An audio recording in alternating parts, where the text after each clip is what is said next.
Put a smile on your face when you're moving from place to place. Good morning, good morning, morning, good morning, morning.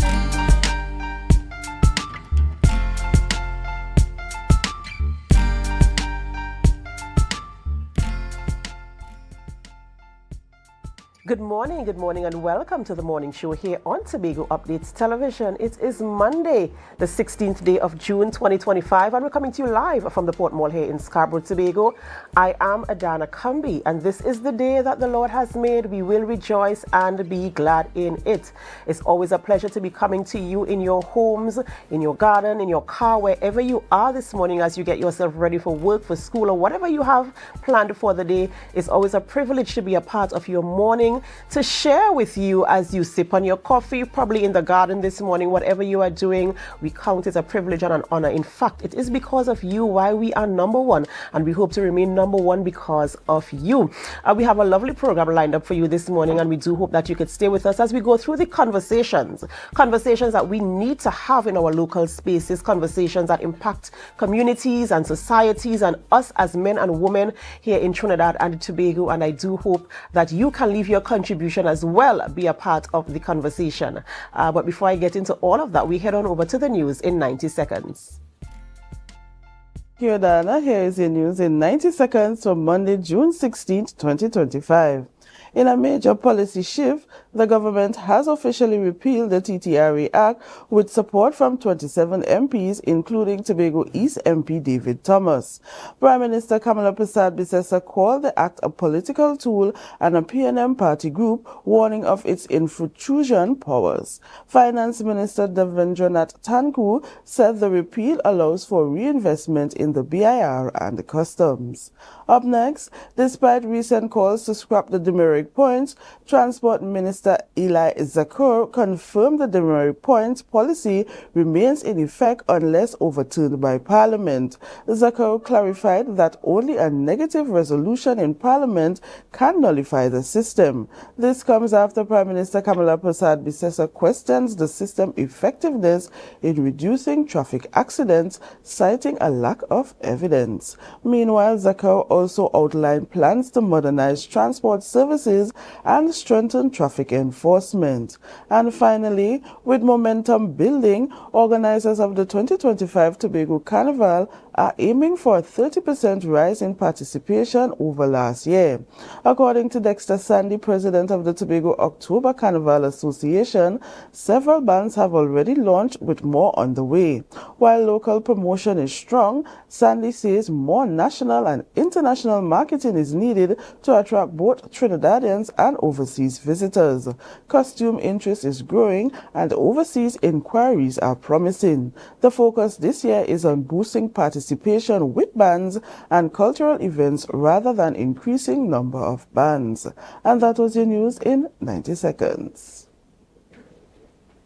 Thank you, Biana, for our news there in 90 seconds. And, coming out of your news there, we had discussions right here about the demerit points. Yes. And it is the demerit point system, rather, and it is still a conversation. And now we're hearing that it remains until. So that means the possibility still exists that it can be, disbanded. And where, I also heard that they're talking about upgrades to the transportation system and stricter traffic policies being implemented. Now, I'm okay with the fact that if there are alternatives, what is the alternative? What is going to make for better policies in terms of our drivers and road users being more responsible on our nation's roads and being held accountable for reckless use of our nation's roads. So if the demerit point stays, I really appreciate it. If it goes, I'd like to hear what is going to be put in place in terms of ensuring we can manage the system. And why are we a lawless society? Why? Why are we lawless, and why do we need to be told what to do when we know what the right thing is? Sometimes it's very, very confusing, Biana. Yes, it is very confusing, but I believe, leaving that demerit points, it will help curb, the road accidents. Because after the talk of it being wanting to remove, you see a lot of accidents were taking place, not in our part of the woods, but in Trinidad. Because people started to get relaxed and they're Yes. thinking, oh, well, I can't be apprehended or I can't be held accountable because they're going to remove it anyway.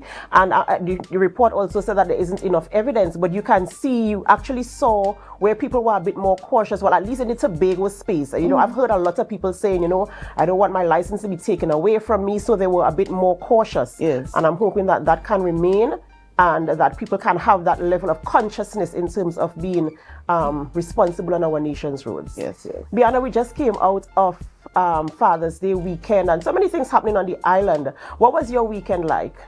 A bit of church and more relaxation. We had a little celebration in the street yesterday for the men. But other than that, it was more of a relaxed one for me. All right. And of course, we have to celebrate our men. We have to celebrate them. So that celebration was well welcomed for all of them. Yes, all right, Bianna, thank you so much for being on set with me this morning. Do have a wonderful day, and I'll see you again tomorrow. Same to you. Ladies and gentlemen, it's that time of the morning where we celebrate with those who are celebrating. It's time for our birthday shout-outs. And of course, we here at Tobago Updates Television, we love a good celebration. So this morning we start with saying happy birthday to Mr. Karen Thomas. Karen Thomas is celebrating a birthday today, and we say happy birthday to you. We pray God's blessings upon your life, and we do hope that you have a wonderful, amazing birthday today. So happy birthday to you, and God bless. David Mirage, do you know this guy? Do you know him at all? This is the owner of Barcode Tobago, the iconic spot. He's celebrating a birthday, and we say happy birthday to you with beer in hand, of course. Happy birthday. We pray God's blessings upon your life, and we do hope that you have a wonderful and amazing birthday today. Happy birthday, David. Patrick Shepard, he celebrated a birthday. It's a belated birthday greeting to him. So we say happy belated birthday, and we do pray God's blessings upon your life, and we do hope that you have a wonderful birthday today. Well, when you celebrate it, I hope you have a wonderful birthday season, rather. So happy belated birthday to you. This is another face you might know, you just might know who he is. This is Kevin McKenna, and he also is celebrating a birthday today, and we say happy birthday to you. We obviously we declare God's blessings upon your life, and we do hope that you have a wonderful birthday today. We pray that as you enter into this new season and this new chapter, that you continue to walk in purpose and do that which you were called to do. So happy birthday to you as well. Happy birthday to Philbert Hislop, celebrating 80 years. Can you imagine 80 years of life? Happy birthday is coming out to you from your wife, Anne Hislop, your sons, Curden and Karen Hislop, your grandchildren, Denzel, Janaya, Zayn and Asaya Hislop, the entire Hislop family, and everybody who loves you. In fact, the Sandy River SDA Church, everybody is saying happy birthday to you, Philbert Hislop. Even I, Adana Kambi, I'm saying happy birthday to you, and I do hope that you have a wonderful birthday today, and we continue to pray God's blessings upon your life, and we do hope that you have an amazing birthday season. So happy birthday to you. We're also celebrating an anniversary. Yes, we're celebrating an anniversary today. Happy anniversary goes out to Bishop Terrence Baines and his lovely wife. We say happy, Jenny Baines, we say happy anniversary to you guys. We pray God's blessings on your union, that you may have many more years of marital bliss, and that you continue to be the beautiful people that you are, and that the celebration continues for eternity. So happy anniversary to you guys. And of course, even if you are celebrating and we don't have your photographs, we still join in the celebration with you. And we want to remind you to put God first. And talking about celebrations, I had the opportunity yesterday to be at a Father's Day event. I was the MC there, and of course, the men had an amazing, wonderful time. It was held at the THTI auditorium there, and those gentlemen, I'm telling you, they had a wonderful time. This event was hosted by the Batiste sisters, and the men came out in their numbers. They had games and activities. There was so much going on in that space, and they had an amazing time. So shout out to them. The event was called Dear Daddy, and it was a really amazing time. All right, so It's Monday, so you're wondering who are we having conversations with this morning. And we start off the conversation by speaking with Sergeant Wendy Clark, Administrative Sergeant at the Roxborough Police Station. And this morning we're going to be talking about abuse of the elderly, which is something we really need to have discussions about, and how we can support our elderly relatives here in Trinidad, in Tobago primarily.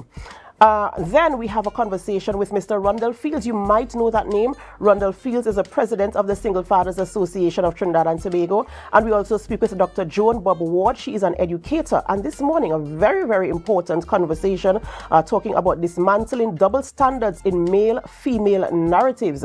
So many times we see situations and you're thinking, if it was reversed, would it be the same? So we're going to be having that conversation this morning in 2 segments. Remember, you can be a part of our conversation.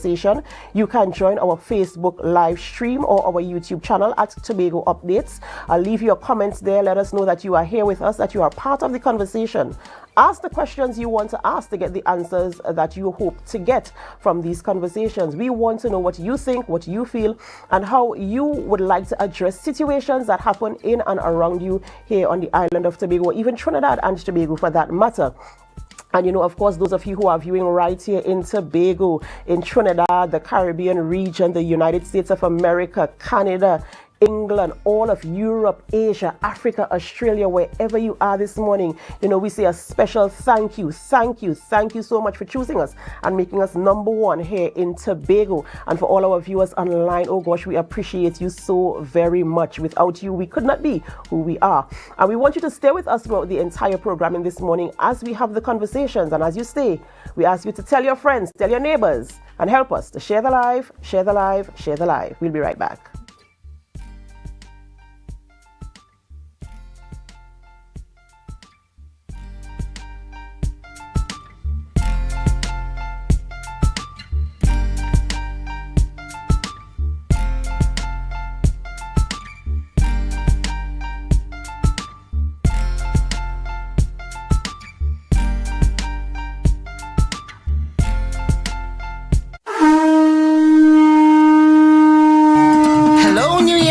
Are you ready to celebrate the essence of Crusoe land and the culture of Tobago? Well, get ready for Tobago Day in New York City, hosted by the Tobago Empowerment and Alliance Mission, Sunday, August 17, 2025, Nazareth High School Courtyard, 475 East 57th Street, Brooklyn, New York, 12 noon to 8 p.m. We bring the Tobago vibes to the Big Apple. Live music, Tobago food, cultural performances, and family fun. So bring Tanty, Granny, the uncle, invite the whole neighborhood. Just bring everybody and bring your significant other too. Come celebrate Tobago Day in New York City, Sunday, August 17th, Nazareth High School Courtyard. But I forget to tell all you, it's we 10th anniversary celebration. For more information, call 929-327-7857 or check Team's Facebook and Instagram pages, Team Tobago Day. Tobago, this is your chance to lock in the brunch experience of the summer. Sun up. Real bad girl get nasty. The brunch inclusive edition, the ultimate party in the East, where vibrant flavors, refreshing cocktails, and electrifying vibes collide. It's happening on Saturday, July 5th from 3 p.m. at Deltec Compound, Argyle. Bring your coolers, bring your crew, and brunch, sip, and vibe in style. This is the flavorful escape you've been waiting for. Grab your tickets now at Barcode, Harblow Supermarket, Lost Restaurant and Lounge, Deltec Compound, and committee members. Sun up! It's more than a brunch, it's an experience. Courts is well known as the Caribbean's largest retailer, providing consumers for generations with the very best products to enhance their homes. This year, we bring our expertise to businesses. Courts Business Solutions will serve small, medium, and large companies with the very best products at the most competitive prices, backed by warranties and after-sales support. Hoteliers, office managers, restaurants, and so many more. Courts Business Solutions, a brand of the Unicomer Group. Hair goals, we've got them. At S&R Hair Fantasy, we provide a wide variety of quality hair, the latest hair accessories, adult toys, skin lightening products, female underwear, and much more under one roof. Check us out on Shelbourne Street in Plymouth or call us at 317-0808. We're open Monday through Saturday, 10 a.m. to 6 p.m. S&R Hair Fantasy for queens who know exactly what they want. Do you think you know Premier League or Champions League football? What about international cricket or the IPL and CPL? How about NBA basketball? Well, now you can put your skills to work to earn some extra cash by betting on the games with TT Bet Arena. Simply go to our website, choose a sport you want to bet on, find the games and place your bets. And with your computer or mobile device, you can bet from anywhere. Just go to ttbetarena.com, sign up for a free account, make a deposit, and start betting. It's that simple. You can even qualify for our $2,000 sign-up bonus. We also have horse racing, plus live casino games where you can bet using TT dollars. And check our new Tobago location at 7B Milford Road, Crown Point. For more info, call or WhatsApp 494-0634. TT Bet Arena, the #1 sports betting company in Trinidad and Tobago. Tobago. This Labor Day, June 19th, API Music and Timeless Vibes Promotions kicks off Tobago Jazz Music and Golf Weekend 2025 with Plymouth Love, featuring Jazz at Dawn, 6:30 a.m. till noon, with Franz Job, Prince Unique, and much more. Then kicking it old school, 6 p.m. to midnight, featuring Oscar B, Andrea J. Donowa, Joe Archer, and a very special guest, K. Alan Maloney, all at Plymouth Tennis Court Car Park. This entire celebration is in support of K's medical expenses. Just $200 per event, or experience both events for only $300. Tickets are available at Barcode, Nanandes Bar, and Island E-Tickets. Events supported by Frankie Tours, Bermuda's Biscuits, Tobago Updates, Street 91.9, Radio Toco, Stone Tower Studio, Eye for Design, and Click. Plymouth Love, one community, sunrise to sunset.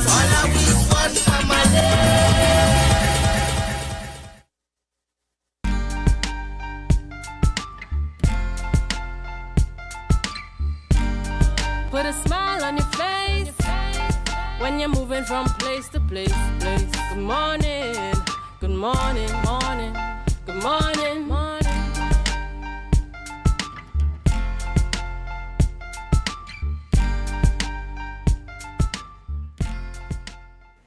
Welcome back to the morning show here on Tobago Updates Television, and thank you so much for staying with us. It's Monday morning, so we're going to be talking to the TTPS, yes, and this morning we have Sergeant Wendy Clark. She's the Administrative Sergeant at the Roxborough Police Station, and we're going to be having a different type of conversation this morning, a conversation we need to have, and it's talking about abuse of the elderly, something we've noticed in the recent past in the Tobago space, and we want to be able to stand in the gap for our elderly.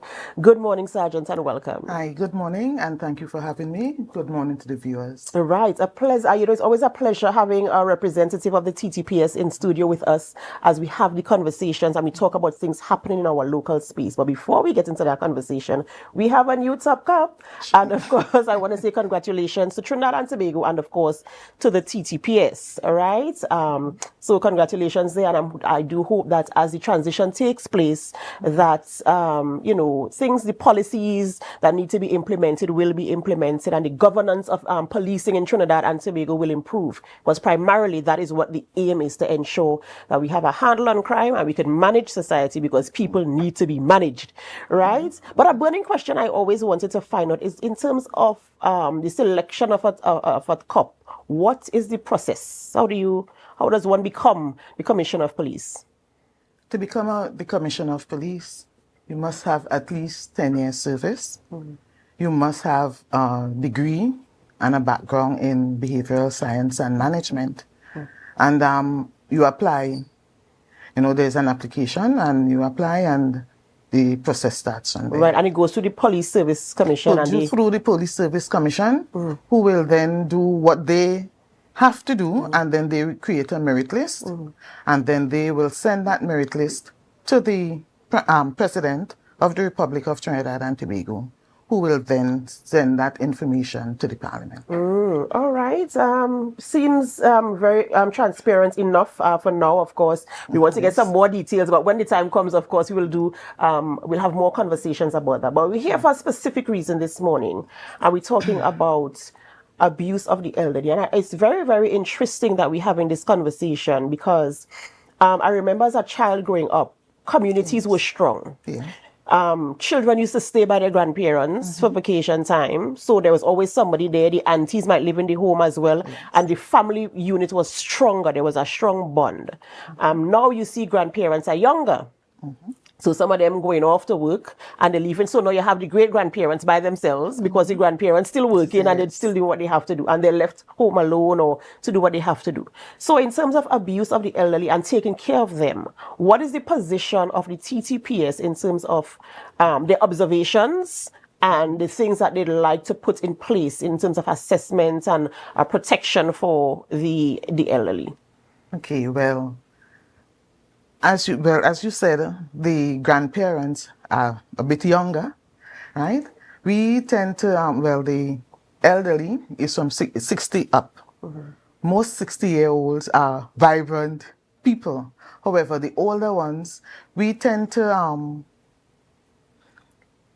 ask them, persons who take care of them, their caregivers, their loved ones, their friends, to pay attention to them, to see what needs they have, and to meet that need for them. And sometimes in some cases where some homes, sometimes you have carers coming into your home. Like you might be able to hire somebody to come and take care of the granny or the great-grandparents who might be home alone during the day. Or some people might put them in a care home because they might not be able to have that facility where somebody could come into the home. And the care home might have better care systems set up. And I know sometimes we've had reports about people being abused, not taken care of, whether it's their personal items, their person. You see where people are being mistreated in facilities or even when somebody comes into the home. And what are some of the measures that you can put in place to ensure, one, that you select the right person to come into your home, or you select the right care facility to send your loved one to for their personal care? I think they need to do a lot of background checks, do a lot of referrals, to see if that home or that person is right for that individual. Because each person have a different personality, right? And from time to time, it depends on the stage of where this elderly person may be at, in their age. And once you do a background check and you're satisfied, that this person is a right fit for your elderly parent or elderly loved one, I think you should have no real issue with that. For some elderly persons who there might be some measure of abuse, whether it's from their carer or if they go to a home, and they are unable to verbally articulate that they have been abused. How does the loved one, how does the relative now deal with a situation, or how is a report made if there's no communication in terms of, listen, I don't feel comfortable, because they can't communicate it in the way they can? Is there any intervention from the TTPS? Let's say, for instance, you might go into homes on occasion to see the operations. How does that work? Well, to see the operations of an elderly home or care facility, that is mainly falls under the Division of Social Services.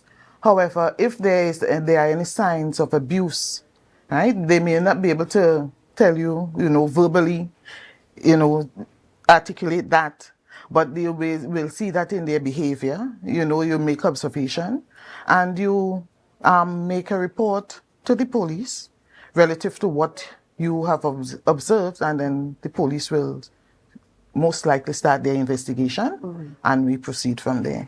And we would also try to seek the intervention of the Social Welfare Department, who would come in, to assess that person, to ensure that, to see what other, to get what is really, how should I put it?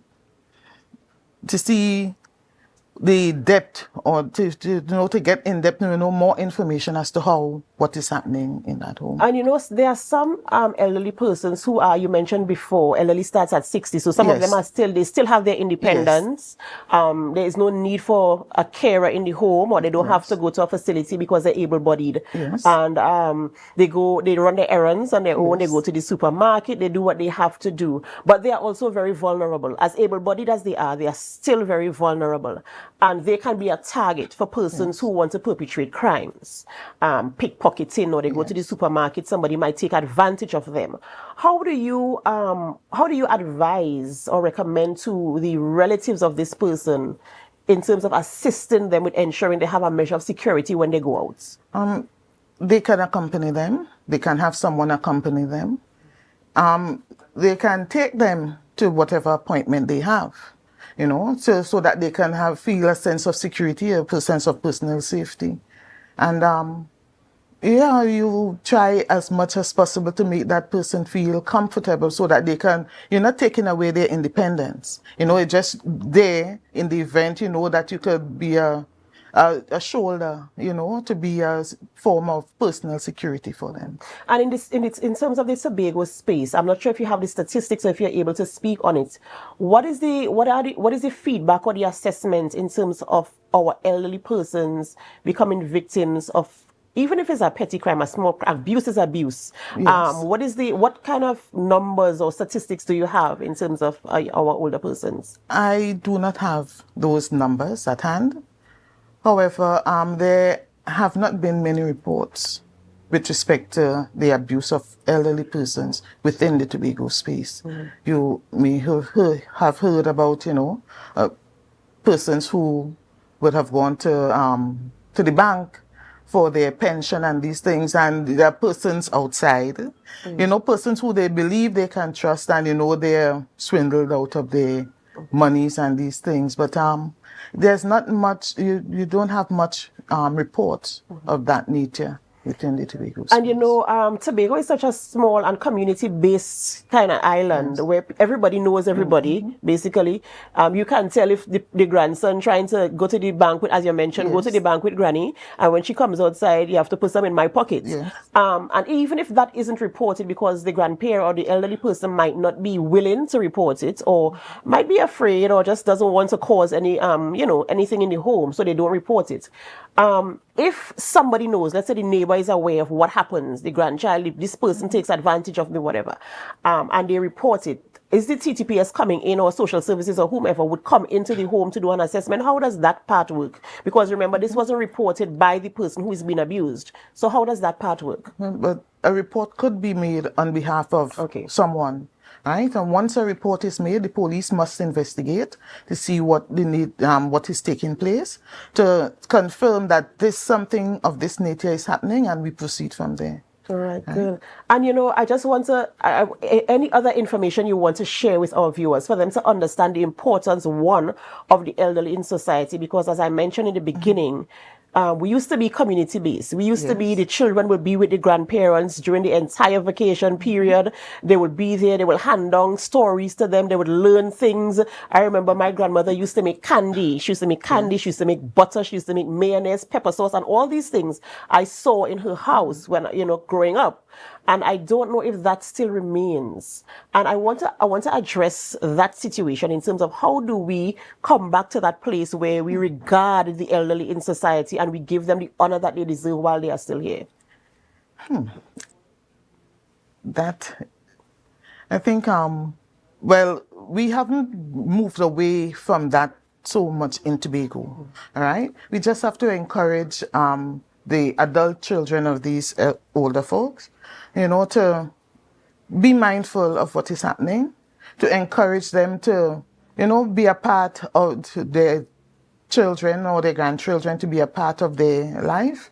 And once you can have them, the grandchildren, stay with them for a few hours, to just give them that sense of that they're still there, they are still needed. You have to give them that kind of reassurance that they're still needed, even though they may be elderly, their presence is still welcome within within the home. That's right. That's absolutely right. And in closing, is there anything else you'd like to share with our viewers this morning? I just want to say, the elderly, they have paved the way for us. They have been there. Our parents, they look after us. Now is the time for us to pay attention to them, to give them that dignity that they need. And we try to be as a better society, when we take when we regard our elderly, That's right. Because I remember a long time, a boof from your granny is a proper boof, Yes. When your granny corrects you, it's a proper correction. So I totally agree with you. And, for our viewers out there, let us continue to maintain the connection with the older generation and the younger ones, because we see what is happening in society, and that is because that gap is there's a gap there, and we need to fill back that gap. We need to ensure that we remain connected. And I know that we are busy and we don't have the time, but let's make the time to ensure that the grandchildren and the great-grandchildren are still connected to the elderly, so that they can feel that they're still used and there is still benefit coming from them, and that the younger ones can learn something of value. Ladies and gentlemen, we've been speaking with Sergeant Wendy Clark, Administrative Sergeant at the Roxborough Police Station, and we were talking about how do we care for our elderly and how do we ensure that we reduce the risk of abuse. Yes. We have to go for a short break before we continue conversations, and as we go, we invite you to help us share the live, share the live, share the live. We'll be right back.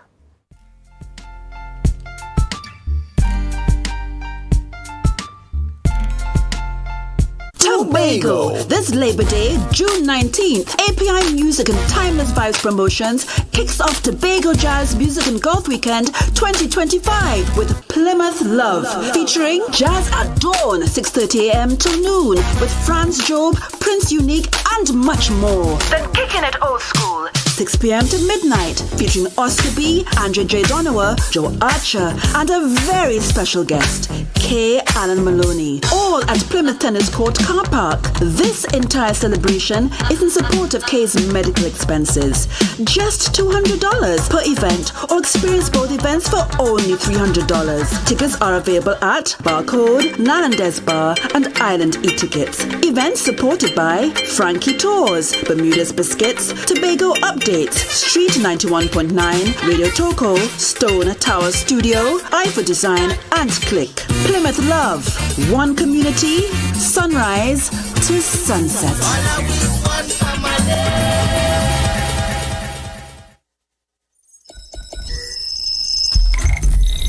Welcome to Tobago Glass Supplies, where innovation meets excellence and service reigns supreme. Well, I want a proper window for me house, yeah? I want no shake thing in my place. Our commitment is simple: to provide high-quality, innovative aluminum, vinyl, and glass solutions for both commercial and residential spaces. We get one wall on the side and we get one hole. You can put a window there, invent something, a window for put there. At TGSL, we don't just meet needs, we exceed expectations. Our range includes the finest aluminum cladding options, setting new standards in durability and style. Well, me meet ya. Me don't know who I'm talking to, but the cousin Tofina tell me for call all you go get proper thing for put there. Me don't know. Driven by our passion to elevate, we aim to be the leading supplier in the Caribbean market while retaining our identity as a family-owned business. Driven? No, I ain't driving. I get a bus ticket. One of me pick me them go drop me down there. Must bring me down there. Russo Trace Springer down by the place down there. Because at Tobago Glass Supplies Limited, it's not just about products, it's about relationships. It's about you. It's all about me? Who's your family? You know Edna and Dorka and them, you know them, but you resemble them Edward boy and Edward people them you. Tobago Glass Supplies, Russo Trace Spring Garden, telephone number 639-6266. Innovation, quality, service. That's Tobago Glass Supplies Limited.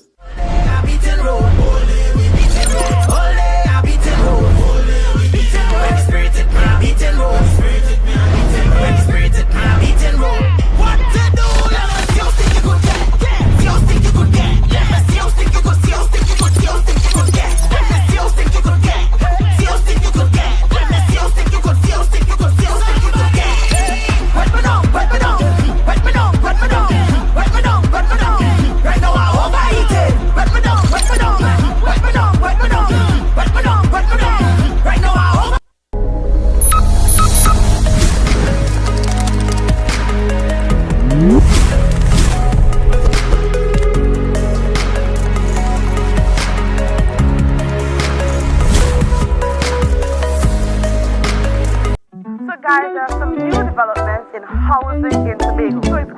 Processing Plant. This is 116, the show that keeps you in the know with all things Tobago House of Assembly. Each week, 116 delivers a fun and engaging overview of the latest developments, achievements, activities, and events of our dynamic assembly. So join me. Let's dive into the Tobago House of Assembly's Week in Review right here on 116.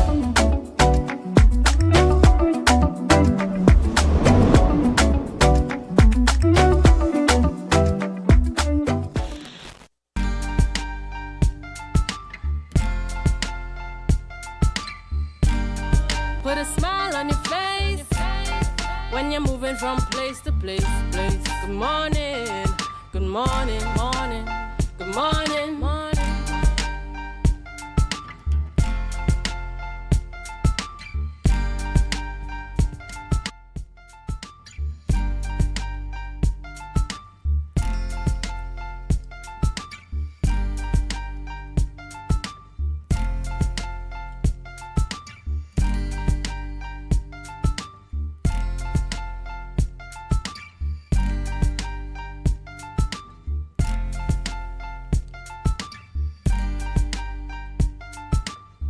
Welcome back to the morning show here on Tobago Updates Television. I am Adana Kambi. Thank you so much for staying with us. We begin this segment with the photo of the day. The photo of the day, can you guess where in Tobago this photo was taken?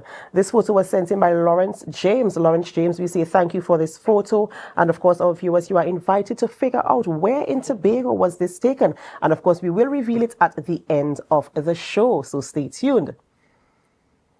All right, so this conversation this morning, we head on over to speaking with Mr. Rondell Fields. He is the president of the Single Fathers Association of Trinidad and Tobago, and Dr. Joan Bob Ward. She is an educator. This morning, we're speaking on the topic, dismantling double standards in the male-female narrative. Good morning and welcome. Good morning. Thanks for having us, Salana. All right. It's a pleasure having you guys on the program this morning to speak on a very, very important topic, especially coming out of celebrating fathers. We had Father's Day celebrations yesterday. And so, of course, again, we say Happy Father's Day to all our fathers, far and near. And we have a very, very important conversation we must have, because we realize in spaces that women are really acknowledged for all the glorious things that they do. And, of course, they must be given their due. But what about our men? They, too, are pillars of society, and sometimes they go unnoticed because perhaps we think, well, they are a man and they're supposed to do that anyway. But we also need to have the conversations that address the things that do not go right for both men and women. But this morning we want to focus on men. And as the topic says, dismantling the narrative, the double standard in the narrative in men-women conversations. And you know, Dr. Bob and Rondell, I don't know, our viewers must know that we're a part of a team pressing towards ensuring, especially in the regional space, that men are recognized for their contribution to society and, of course, addressing issues that are important to men. So good morning again and welcome to the conversation as we head on over. Just give us a little bit in terms of how the three of us kind of are in this space this morning to have this conversation.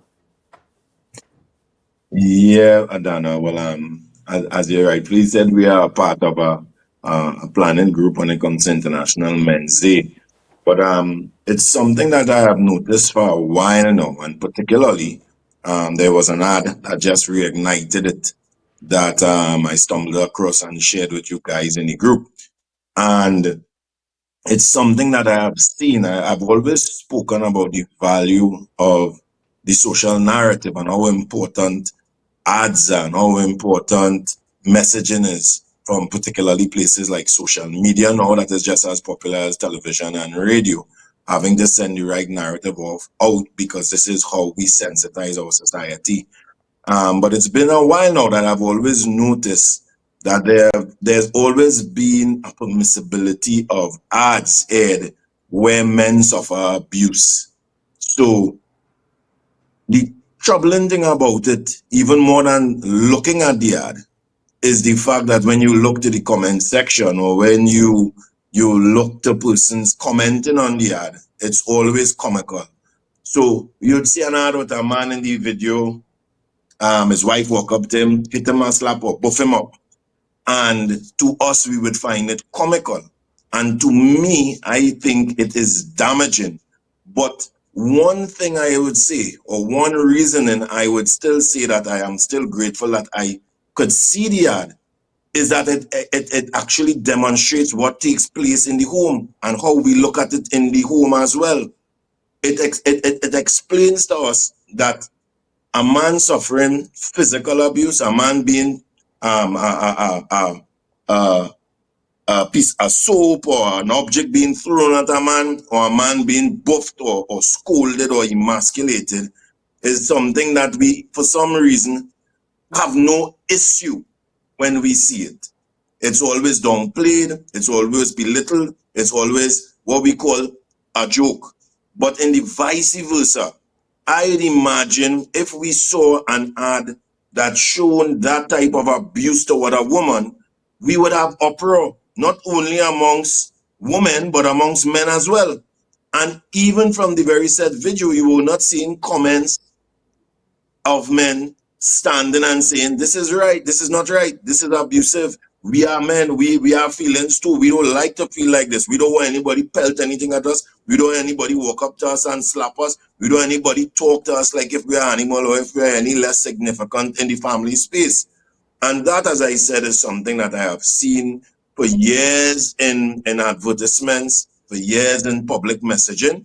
And this ad that we came across just kind of reignited the entire spark of what continues to happen in the social narrative space when it comes to advertisements on it being pushed out in our public media networks. And you know, we will show a clip of the ad in the conversation. But Dr. Bob, in terms of the comments, when you saw the video, what did you feel when you saw the comments that people were leaving on the video that was shown there? Because it really is troubling, and I really want our viewers to understand this morning what we're talking about. But how did you feel when you saw the comments coming out?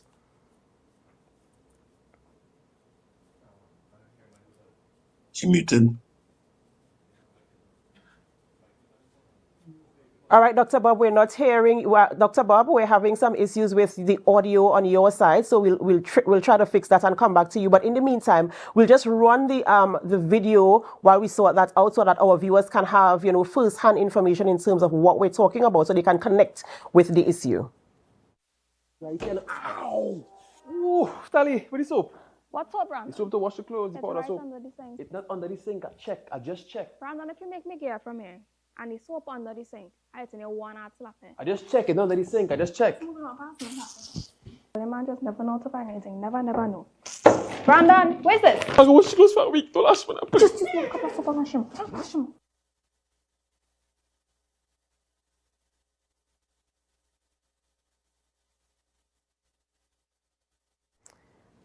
So that is the ad. That is the ad advertising a product that should be used in homes. Dr. Bob? I think she's muted. She has to unmute, possibly. Turn on your, if you can turn on your mic. There we go. There we go. We can hear you now. Yes. Yes, I experienced a range of emotions. Initially, it was shock, and maybe I should not have been feeling that, because this is what happens. I was sad, I was angry, and I felt disappointed. Because we have been working hard. Rondell, Adana, and a number of us have been working hard, trying to fix this thing. And there, this comes up, and the comments were so disappointing. In fact, it was considered to be humor, and it is not humor. What we saw being demonstrated by that lady was disrespect, emasculation. We saw a man cowering and submitting to saying he would do the laundry for a week or so to avoid being beaten. We don't want this kind of men. We don't want these kinds of men. We are saying we want men to be men, yet we are emasculating them. And this is disappointing. And the fact that this was associated with a particular brand is also troubling. In fact, what I saw was not a brand, not the detergent, and I don't feel motivated to use it. What I feel motivated to do is to speak out against the double standards. As Rondell said, if this was the reverse, if we saw a man being abusive to a woman, the whole country would have been coming out against the man. We are not to encourage this in women. We are not to encourage it. It is not a joke. It is not a good example for society. I totally agree with you, Dr. Bob. And you know, we are bringing up boys who we want to be men. You rightfully said that we as women, we look for strong men. We write a list. As a young girls growing up, you write a list of what you want this man to be, and you make up this perfect man in your mind. And nobody is perfect, even the woman who looking for this perfect man. And he will fall short. So would you. And so when he doesn't do what you want to do, you become what we saw in the video. You become disappointed, you become, and then so you know, I want to talk through the fact that we are raising young men who we want to be pillars in society, but they come from women who have this type of attitude towards men. How does that work in a society? And that it doesn't work. That is exactly why we have all the chaos that we have today. And that's why I say the fact that you could feel comfortable to craft out of such a nature and it be seen as permissible to put out there by even the persons who own the brand should tell you the culture that we have. Little do you know as well, the man individual may have been co-author of it, because this is the way we've been cultured. A lot of boys were raised by single mothers also, and that is the behavior they saw. So that is normative for that type of a response towards a man. So some men are now being raised with the expectancy that this is normal, and it isn't. It just takes you to look at the other side of the pendulum. Had him been the one telling her, if you don't wash this clothes before the week done, and she cowering and saying, don't slap me again, there would be the feminists outside, there would be the most vocalists outside, there would be men in condemnation of this very video. And I mean, I don't like to take away from anybody's earnings. So what you really want to do, however, is to tell them that such a video needs to be recrafted. It, to me as a businessman, as Dr. Ward alluded to, it's not a good selling point in the first place. So I am surprised that a business owner would see that and say, hey, you know, this is funny, we could put that out there. It speaks to how we are cultured in our society, as into the things we see that are permissible. I will go back to the point, and this I haven't only highlighted this in the past when it was pertaining to men being abused. I also have highlighted ads that I saw. I remember a particular ad that I saw from a specific beverage company, alcoholic beverage company, where a young man and a group of men was sitting in a bar in the display, and he was talking about going to look for a engagement ring for his fiancée, meeting the jeweler, and then trying to say to be a man was for him to then be unfaithful to the person he went to get the ring with by the jeweler. And I condemn that so much that the alcoholic beverage changed the ad immediately and put slogans all over the highway representing of what a man should be, a better man should be, because I understood how dangerous a narrative that was for a young man to feel that to be a man was what meant for him to be participant in infidelity. So yet again, we are bringing up another topic again, where in this case, it is clear that this is a toxic, non-functional relationship being portrayed as normal, and people are totally desensitized to the fact and to the abuse that's taking place in the video. So much that we are commenting, we're having a comic, we're making comedy out of it, and we are not all bothered by it. And that to me is a very troubling thing. And talking about not being bothered by it, Rondell, I know that you're an activist and you're very, very vocal when men's issues are concerned. In terms of corporates Trinidad and Tobago, the government of Trinidad and Tobago, and other agencies, have you seen anybody showing the measure of interest in terms of having conversations, consultations, implementing programs that will strengthen, first and foremost, the family units, empowering the man, and for people to understand what their roles are and how do we treat with and respect each other? I mean, clearly not enough is being done. One of the challenges that you'd have there, being a past member of the Telecommunication Authority Board, I can tell you it is an ad on social media. So I don't even know. I think there's still the broadcasting code is still to be passed. I don't even know if the Telecommunication Authority or anybody really has the power to have it removed off of social media. That's one of the things. So the sitting government for certain needs to definitely look and strengthen the ambits within the Telecommunication Authority to make sure that if ads of such a nature are on social media, that it isn't protected because of a lack of a substantial broadcasting code. As I said, it's not to my knowledge since my demitting the directorship portfolio, what has taken place at that so far. But we need to be able, from a governmental stand, to make sure that not even on social media, these things must be allowed. You understand? On the other forefront, as you said, corporate must have a policy also that, hey, this can't stand in our brand. These things must not be displayed in our brand. So are you going to tell me, if you could promote an ad or have an ad with your company that promotes abuse, it means that you could have one that promotes sexual harassment.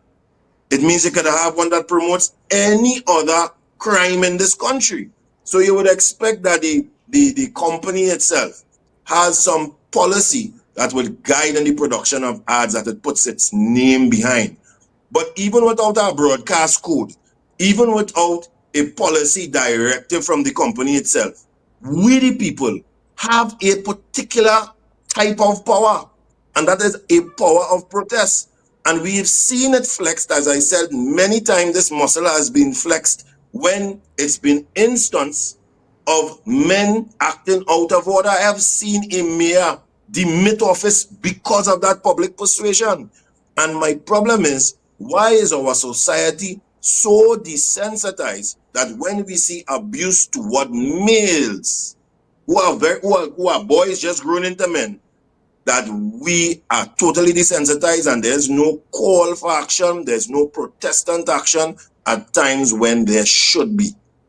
Absolutely, absolutely. I really wish that more people could be a part of this conversation and to really have this sensitization as to the impact of the things that can follow, having a situation like this and being acceptable in our society. We're going to continue the conversation. We have to go for a short break, ladies and gentlemen. When we come back, we continue speaking with Rundle Fields and Dr. Joan Bob Ward as we speak about dismantling the double standards in male-female narratives. We'll be right back right after this. But in the meantime, share the live, share the live, share the live.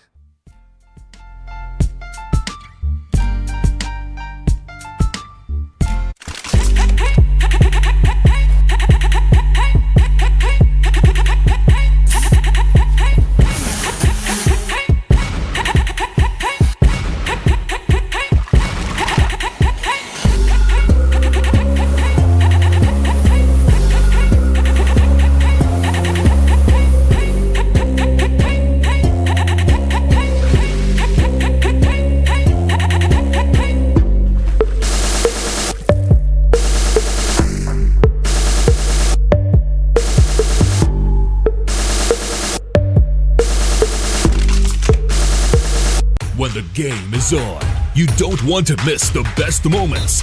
With AMPLIA TV, you can enjoy our ultimate sports package and watch your favorite games on the go. Stay connected and informed with sports news, scores, and stats with AMPLIA's fastest internet speeds. Up to 1 gigabyte fiber internet, you can stream riveting football action, cricket, NBA games, and much more. With AMPLIA, it's game on. Visit amplia.co.tt or call 800-4663. AMPLIA. Do more, live more.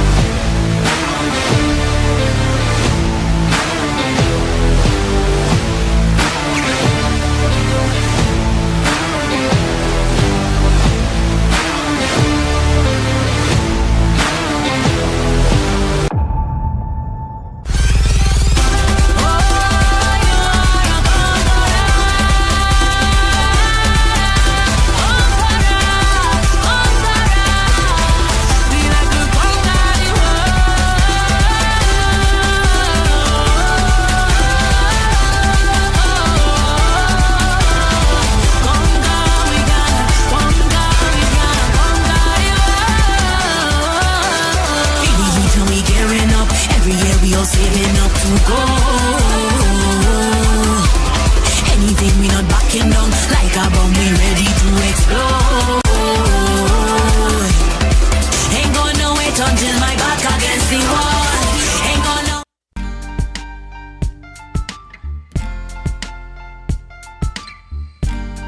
Put a smile on your face when you're moving from place to place. Good morning, good morning, morning, good morning, morning. Welcome back to the morning show here on Tobago Updates Television. We've been having conversations with Mr. Rundle Fields. He is the president of the Single Fathers Association of Trinidad and Tobago, and Dr. Joan Bob Ward. She's an educator. And the topic this morning is dismantling the double standards in male-female narratives. Welcome back to the program, Dr. Bob and Rundle. Before we went to the break, we were addressing some of the situations and the issues. And Dr. Bob, I want to ask you, I know in terms of being a part of the International Men's Day Planning Committee, you've been doing a lot of research in terms of men's issues and how governments have been treating with issues and how lenient have they been in terms of the requests that men will put in, for instance. And I know Rundle always tries to champion this in terms of getting paternity leave and, just dealing with the issues that men have. What has been the response or the outcome in terms of the region, because we're talking here about a cultural type of acceptance where we see these things happening. So what has been your data, your collection in terms of data for how people have been responding to men's issues and their needs and meeting them? Okay, I do not have any hard data at this time. What I can give you is anecdotal evidence. The results are slow in coming. The change that we want to see is extremely slow in coming.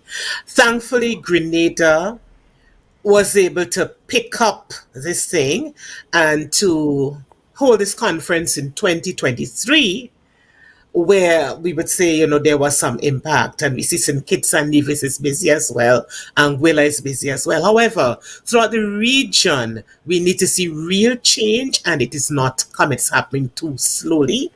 So we need to redouble our efforts, even as we plan towards the next International Men's Day celebration. And you see, what happens is that men are not recognized outside of International Men's Day, and they are barely recognized on Father's Day, and that's it. We're talking about dismantling the double standards. And if we truly have to do that, it means that our efforts must be year-round. And I want to talk a little bit about the video again, Adana, if you'd permit me. Sure. What I see there is not only a man being abused, but I see there a poor example of relationship interaction. So what we're seeing there is that people have been taught that the conversation between a woman and a man when you need help is one where the woman commands the man, orders him around, not even asking please, not even using the social words, the please and thank you that we were taught in preschool. Again, we see that there is something that would interfere with a man's desire to help in the home. Men help at home. I have that experience where my husband would help me with whatever needs to be done. However, if you have to shout at a man and threaten a man so that he could find the detergent so that the laundry could be done, he's going to put up some resistance. And we're teaching society that really helping in that way is not something that will come naturally to a man. And that's not true. It is something that we've taught society, and we need to erase it. We are also teaching that a man should be punished if he does not comply. All those things are really tearing away at our society. There are real men out there who want to help. There are men who want to assist. And we should allow them to do so. We have to be polite. Respect really breeds respect. When we disrespect a man, when we threaten him, when we try to make him feel embarrassed, and when we use it as humor, while we sit on a couch wrapped up in a coat and don't want to help, then there's a serious problem. We're teaching our society very negative things, and we're going to reap the whirlwind.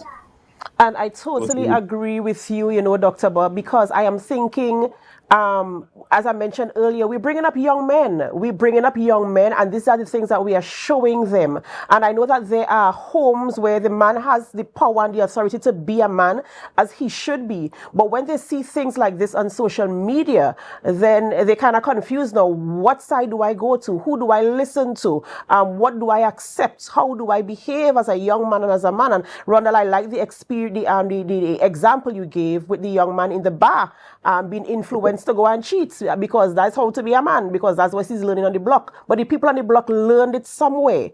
So this now, it calls for a cultural shift, a whole conversation, not just in this situation, but we have to look at it holistically. And that is why International Men's Day, the regional conference that we host, will address these types of cultural changes. We need to now come and ensure that we can change the mindset of people. And I think one of the things we need to do is go back to the home.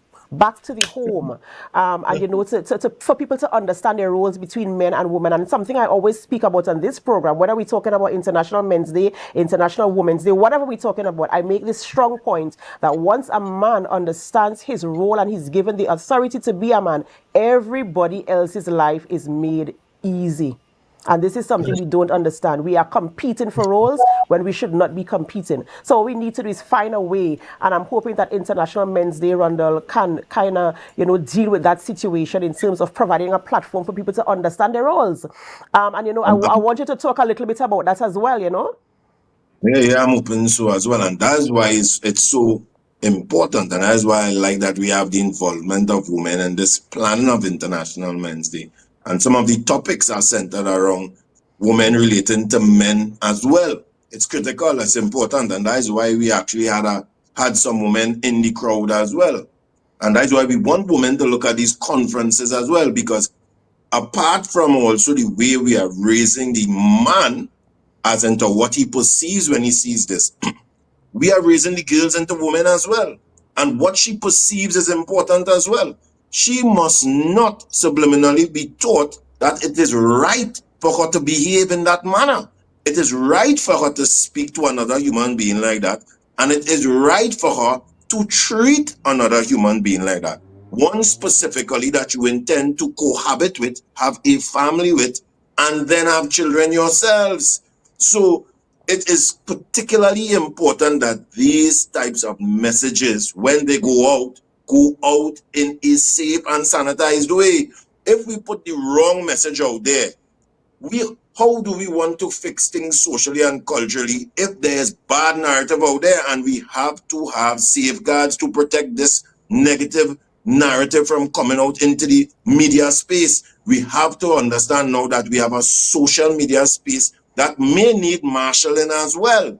Because yes, some things may not be on the public airwaves where there's television and radio, but we can surely see that now social media advertising is possibly shooting out of it's gone out to the sky.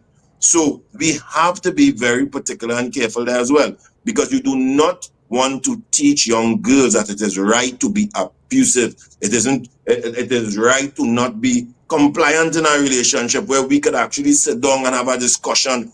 But I try to ask myself, what was the real need for such a depiction?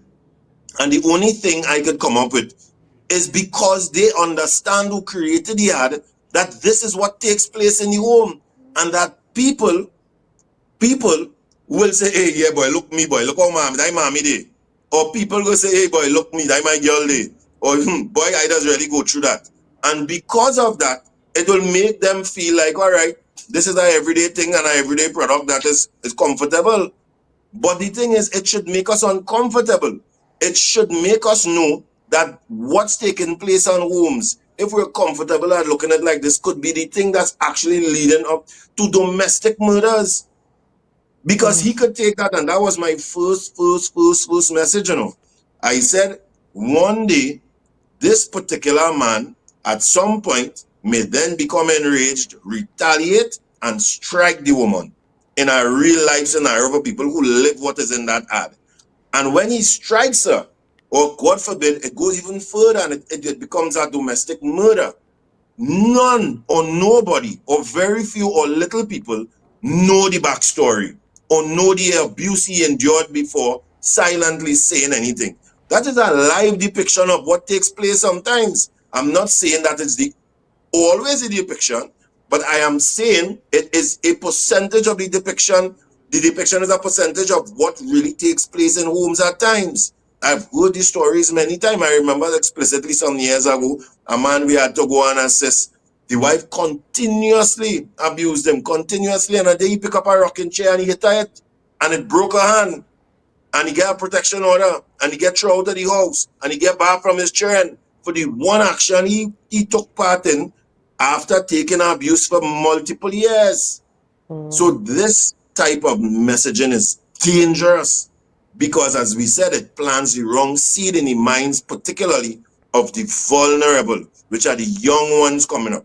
And it should not be entertained.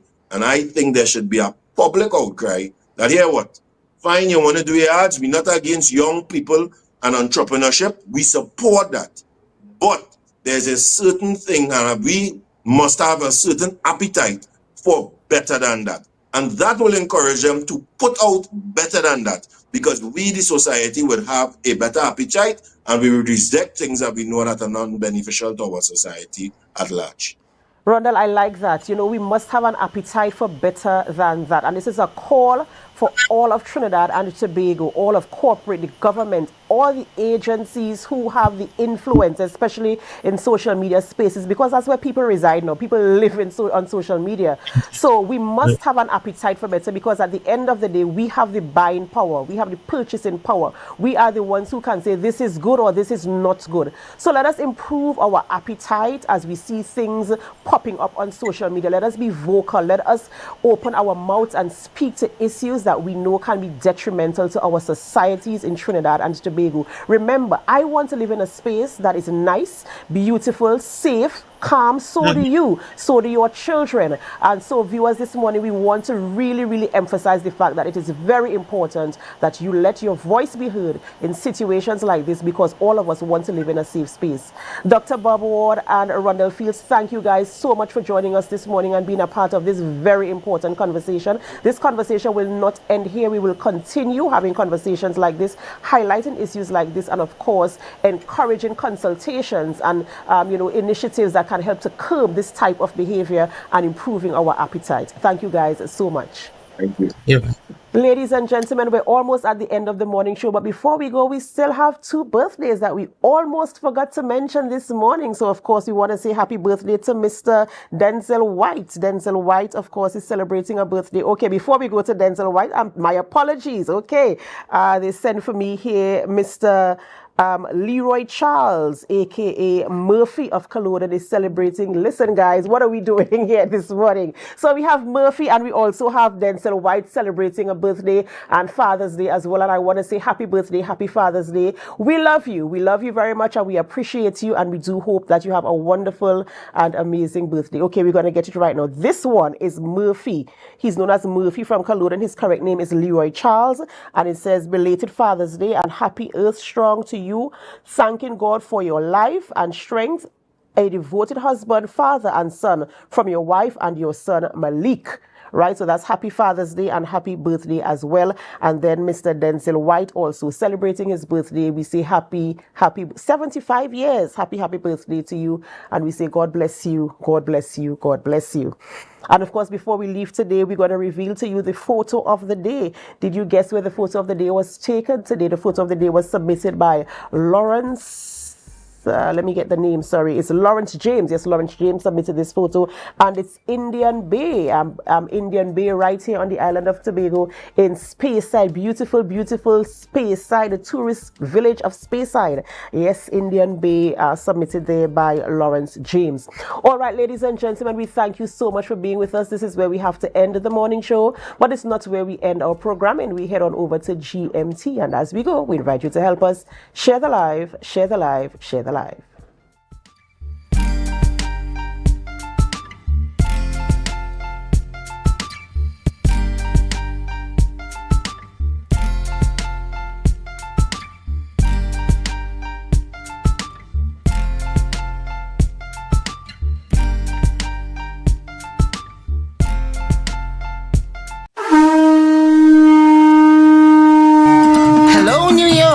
Are you ready to celebrate the essence of Crusoe land and the culture of Tobago? Well, get ready for Tobago Day in New York City, hosted by the Tobago Empowerment and Alliance Mission, Sunday, August 17, 2025, Nazareth High School Courtyard, 475 East 57th Street, Brooklyn, New York, 12 noon to 8 p.m. We bring the Tobago vibes to the Big Apple. Live music, Tobago food, cultural performances, and family fun. So bring Tanty, Granny, the uncle, invite the whole neighborhood. Just bring everybody and bring your significant other too. Come celebrate Tobago Day in New York City, Sunday, August 17th, Nazareth High School Courtyard. But I forget to tell all you, it's we 10th anniversary celebration. For more information, call 929-327-7857 or check Team's Facebook and Instagram pages, Team Tobago Day.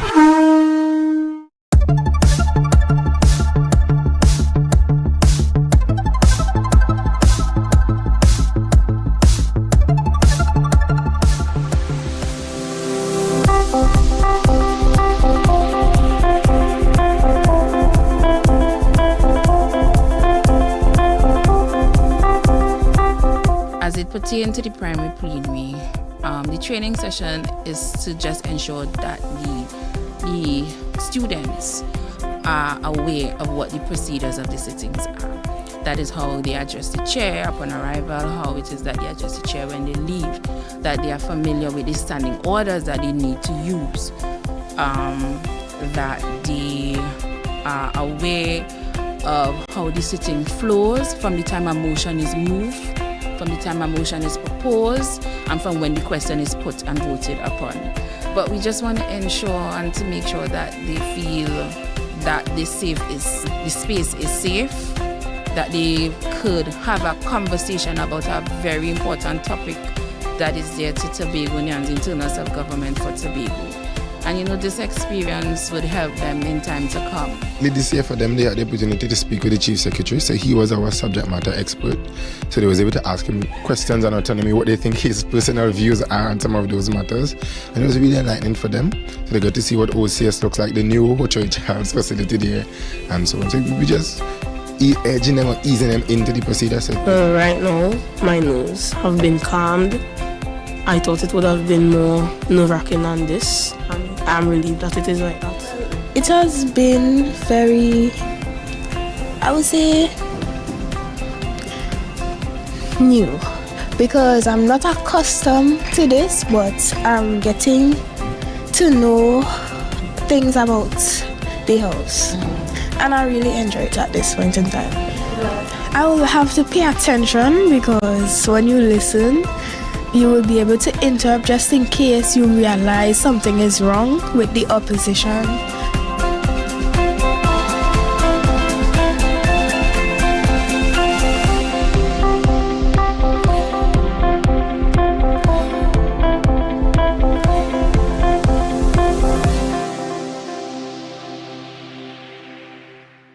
That was a production of the Department of Information, Office of the Chief Secretary, Tobago House of Assembly.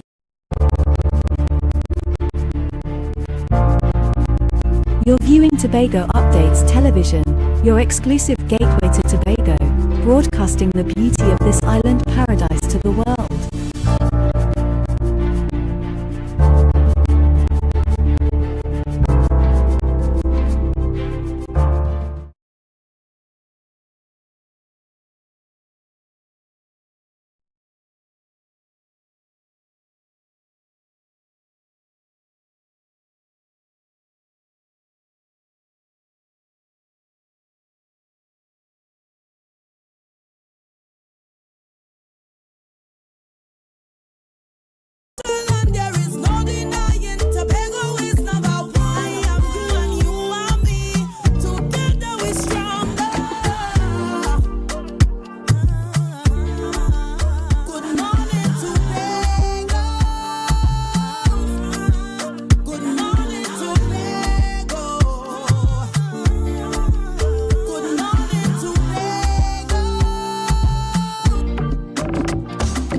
a brand new morning, rise up to a brand new dawning. As the passion start to rise, the energy fill the skies. I say thanks for favor. Yeah. Hey. Tobago updates. Na, na, na, na, na. Good morning, Tobago. Na, na, na, na. Let's go, go. It's a brand new morning, rise up to a brand new dawning. As the passion start to rise, the energy fill the skies. I say thanks for favor, to wake up and hear me neighbor. 60,000 people strong, and the vibes is never wrong. We are beauty, we are power, we are people in the sun. We are beaches, we are rivers, we are melanated ones. We special and there is no denying. Tobago is number one. I am you and you are me. Together we stronger. Good morning, Tobago. Good morning, Tobago. Good morning, Tobago.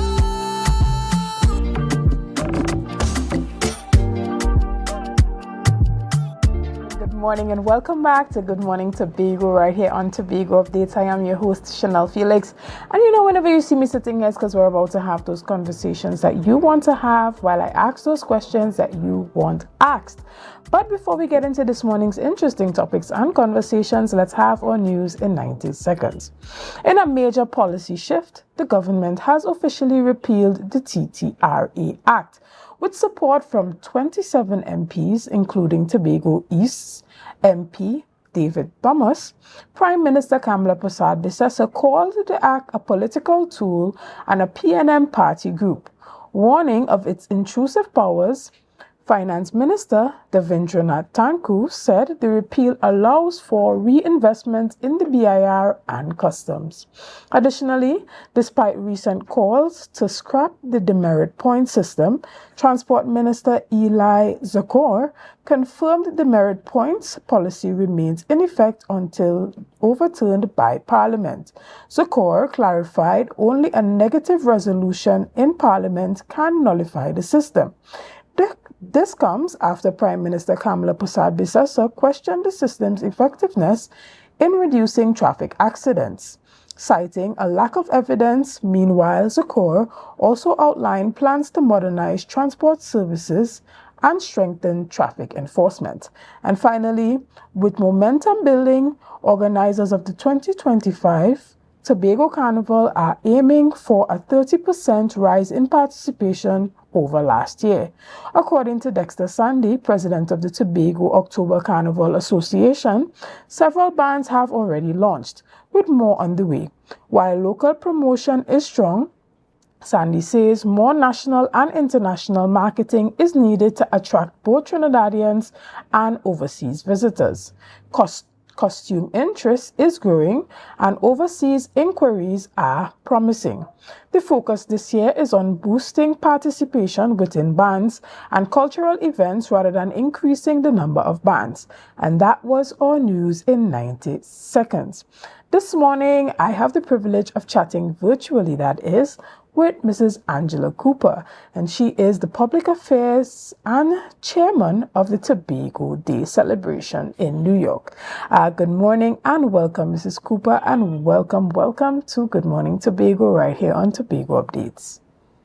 Good morning, Chanel. Good morning, Tobago, Trinidad, the world, and I have to say good morning, team. Right, excellent. And I mean, listen, it feels like just yesterday we were on here chatting about Tobago Day in New York. It's crazy how fast that comes back around, right? And we are here once more again. And Tobago Day celebrations in New York has been growing and it's getting bigger and better every year. So tell us a bit about where you are in that process, the dates, and what Tobago can truly look forward to what Tobagonians that is can look forward to as it pertains to participating in Tobago Day this year. Oh, well, that's a big question. Tobago Day is on the 17th of August, which is Sunday the 17th. It's at 475 East 57th Street, and that is Nazareth parking lot. It's the school parking lot right there in Brooklyn. And what I think Tobagonians can look forward to is another festive and culturally sensitive event, just as they've been having for the previous years. It just keeps building and building and building, and they look forward to just networking and celebrating and connecting. So, I mean, we will be having lots of things for them this year, as I said before. Excellent.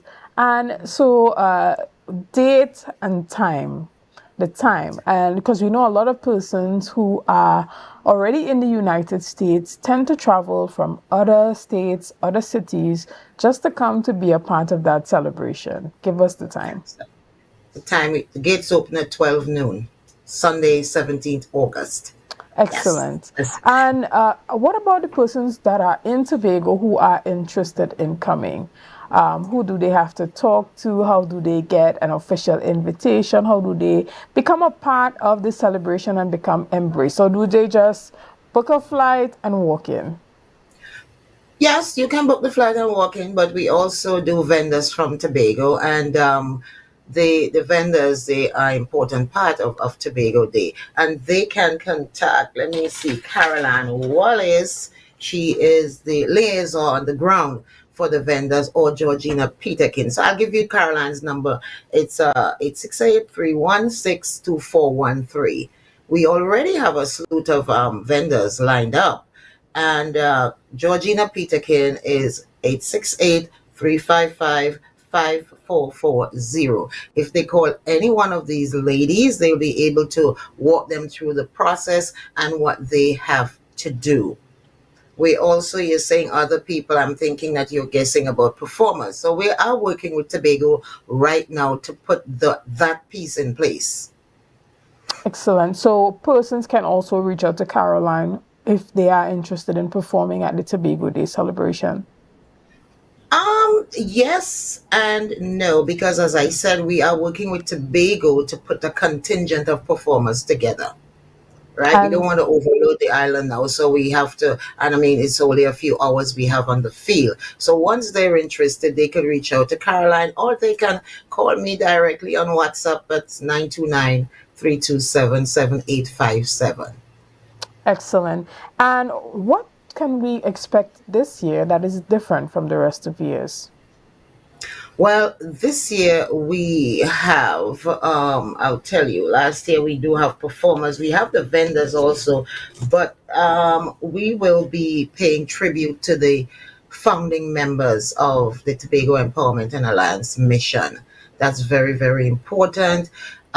We are also, surprise, we'll be doing a scholarship for this year's anniversary. And for a student, one scholarship. And there are other things that we have in the pipeline that I can't really discuss now because they'll come as a surprise to our patrons when they get there on August 17th. Excellent. Can you give us some more information as it pertains to that scholarship? How can someone apply to that scholarship? What are the requirements for that scholarship? Right. The information will be on our Facebook page this coming week, because that was the last piece. Someone volunteered to offer that scholarship, so we have to put that in place this week. So I'm excited about that piece. Okay, and so what does that look like? Is that a local scholarship, an international scholarship? No. It's for a person of Tobago lineage. So they have to tell us that their parents are from Tobago, and they would also have to probably write a short essay about why they think they deserve this scholarship, just something to help them. And they have to be in college for about 2 years, a sophomore. It's not it's not a hard process, because community-based organizations normally do that in New York here. And I think, that it's a nice thing for us to jump in on that this year as we're celebrating. Tobago Day. Is it that you're still ironing out the details as it pertains to that scholarship, or is Yes, it? we are. Yes, we are. Because Okay. as I said, someone just recently brought it up and promised that they would come through with that. And I said, oh, excellent idea. We always add something to of value to Tobagonians. Excellent. How important is the partnership with the Tobago House of Assembly as it pertains to the success of the Tobago Day celebrations? I would say it's very, very important because I'm seeing team role as one of a formulation and bridging and maintaining that multiculturalism gap in New York whenever and wherever possible. When we see the vendors come up here, and at Tobago Day we have fellow diasporans who attend the event. We have investors, we have elected officials who come through because they want to see what Tobago has to offer. So I'm thinking that this will grow as time go on, and the collaboration will grow where other good things will come out of Tobago Day. Excellent. And what type of investment is needed to help with that growth and that success? And how can persons get on board if they are interested in becoming a part of that and helping to grow that celebration? Good question. Still in the works. Still in the works. We're still ironing out those things. Nothing is done on overnight. So we have to take the lead wherever possible. And we're ready. Team is ready. We're here for engagement whenever that's possible. So we have to take our time with certain things. Don't rush it, because we want to make sure that when we do it, we have something that's solid. Excellent.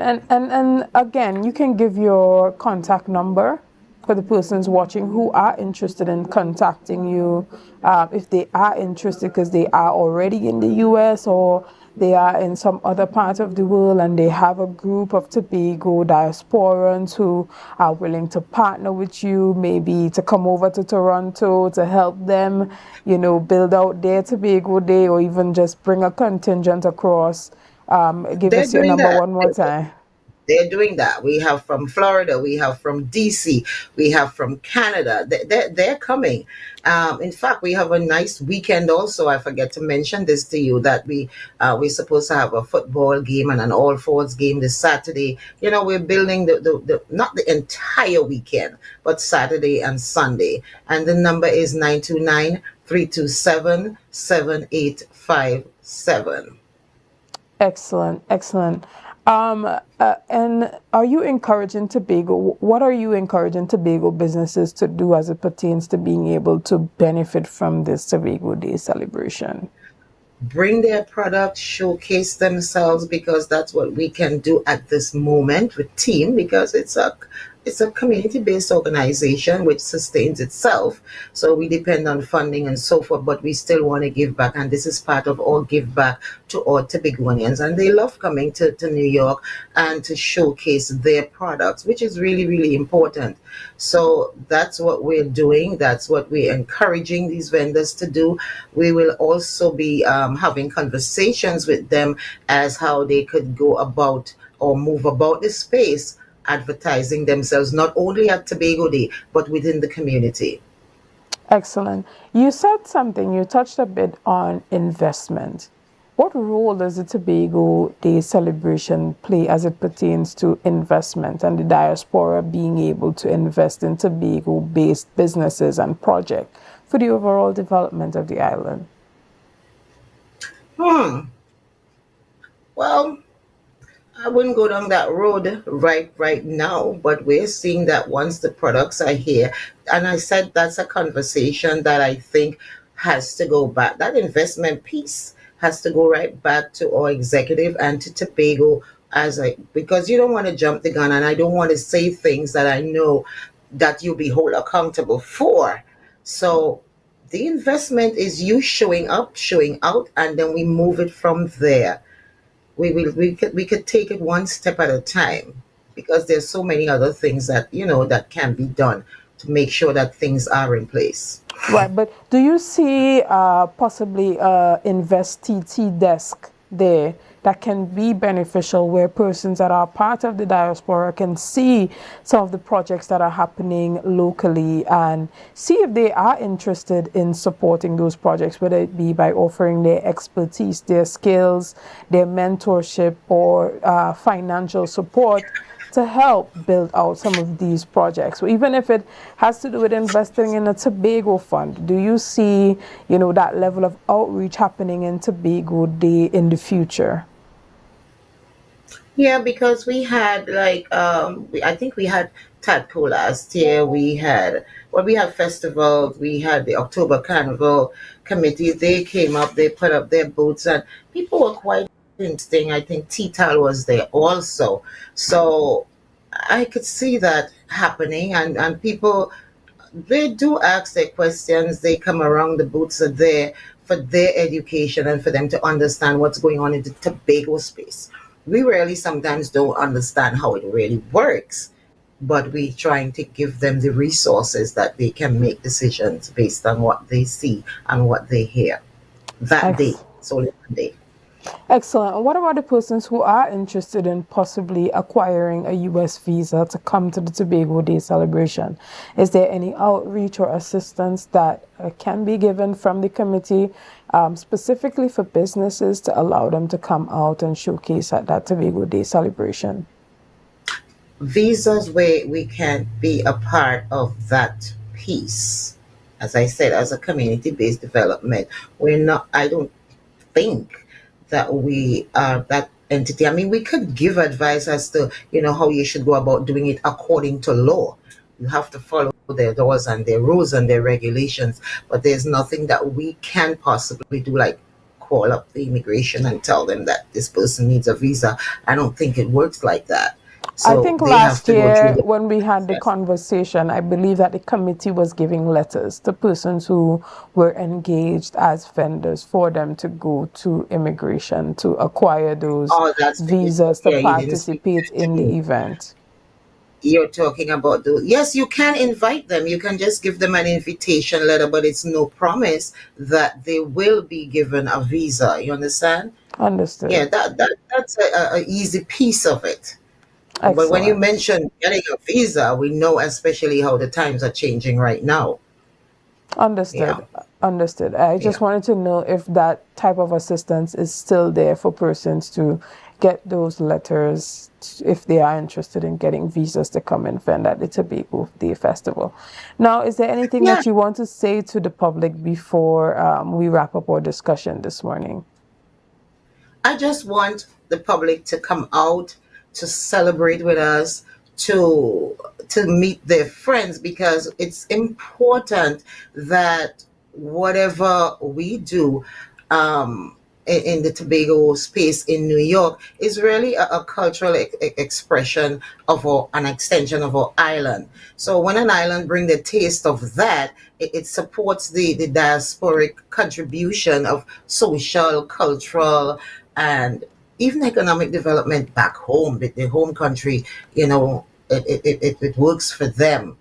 So one might say it's a big line. It's not.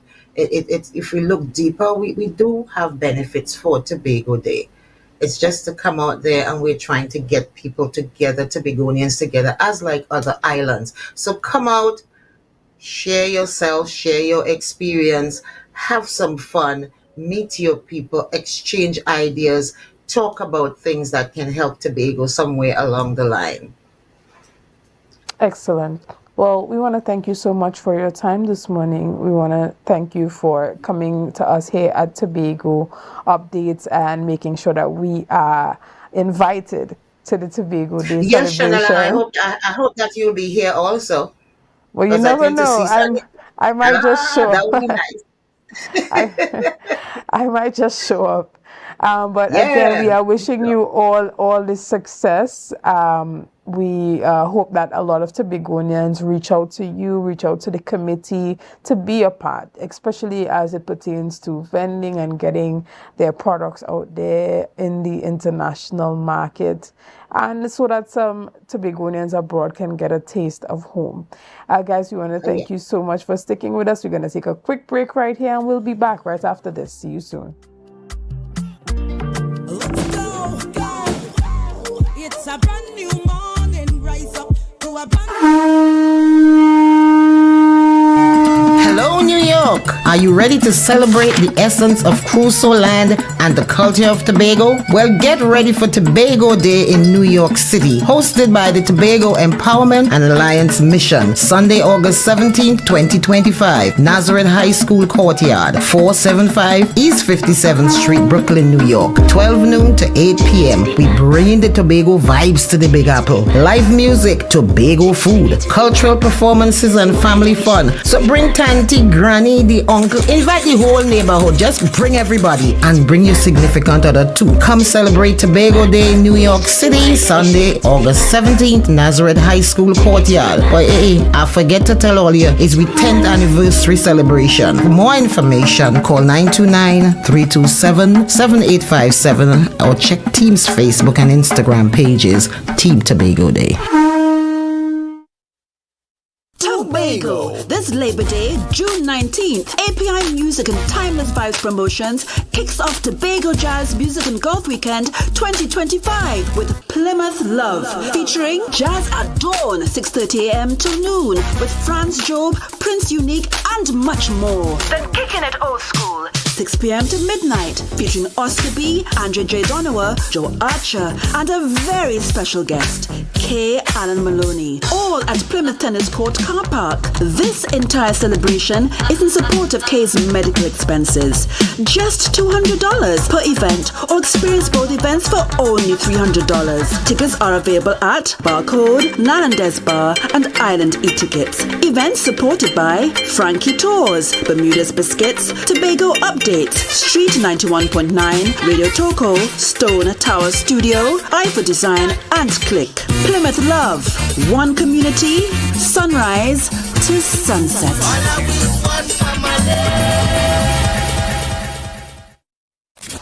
Dance Ensemble Tobago presents our signature event, Tobago Dance Sport Championship and Dancing with the Caribbean Stars. Lights, cameras, dance, our 12th edition on Saturday the 12th of July, 5 p.m. The Chopin Cultural Complex Auditorium. See our dancers, all ages, compete in waltz, jive, rumba, salsa, mambo, and much more. Our Dancing with the Caribbean Stars. Who will take home the Mirrorball Trophy? Mrs. Tatiana Ned Augustine, the wife of the Chief Secretary of the Tobago House of Assembly. Miss Lynette Louis, vocalist entertainer. Mrs. Cassandra Thompson Forbes, journalist and Tobago correspondent. Mr. Javon Carrington, founder and head trainer of Dosfit Studios. And Mr. Julian Skeet, administrator and former TV host. After show, dance party with DJ Santa out of Trinidad. Early bird tickets, adults $200, children $75, and general tickets, adults $250 and children $100. Get your early bird tickets now from Dance Ensemble members, D&D Jewelers at Tobago United Cooperative, Milford the 24 gas station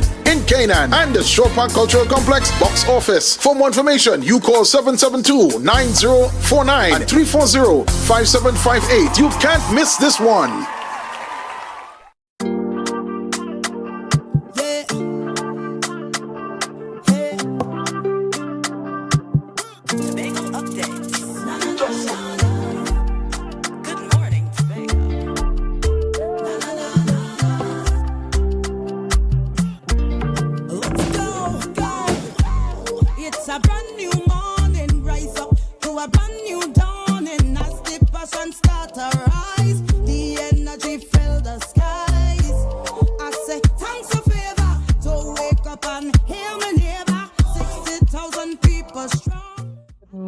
Welcome back to Good Morning Tobago, guys. This morning we are heading over to another interesting topic. This morning we are talking about Girls of Impact.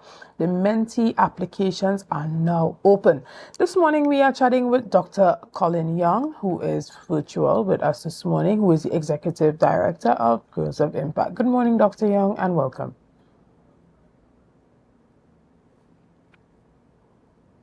So this morning, the Girls of Impact program has to do with female-led leadership.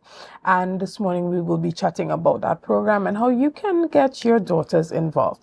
The program is extended to women between the age of 18 to 30. And this has to do with leadership training, community service projects, personal and professional development workshops, certificates upon completion, small group mentorship, and this is going to be happening from the 5th of July to the 6th of September 2025. It's a 10-week program where young women will be engaged to help them develop themselves as it pertains to starting life as a career woman, being a leader, politics, decorum, diplomacy, and all the things that have to do with being a girl of impact.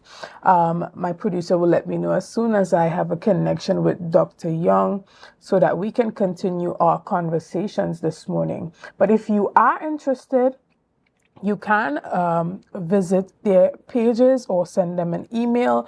You see the contact information at the bottom of the screen. You can reach out to them at Girls of Impact 868 on TikTok or Instagram, Girls of Impact TNT on Facebook and LinkedIn. And you can also send them an email at girlsofimpact.org. And this is if you are interested personally, you know someone, or you want to have your daughter or a young woman that's close to you involved in the program. So good morning, Dr. Young, and welcome.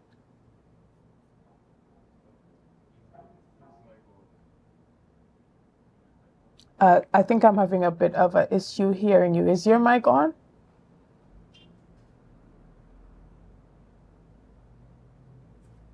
So as I was saying, the program has to do with helping young women become girls of impact. It has to do with training, mentorship, and leadership to help guide young women who are between the ages of 18 to 30. And so this morning we are going to have that conversation with Dr. Young as it pertains to enrollment and what young women can expect from this 10-week program. As soon as we can get that audio up, we will be having that conversation. Now, I'm going to ask my producer to put that flyer on the screen again for you in case you are interested. So remember, you can go to info@girlsofimpact.org, send them an email right there. You can visit their Instagram and TikTok pages as well as their Facebook and LinkedIn. And as you can see on the flyer, the application process closes on the 15th of June. But I'm guessing we are chatting with Dr. Young, so there probably is an extension on that application. So you can still send in your inquiries there. And there is a link on the flyer where you can go to girlsofimpact.org/mentorship. All right.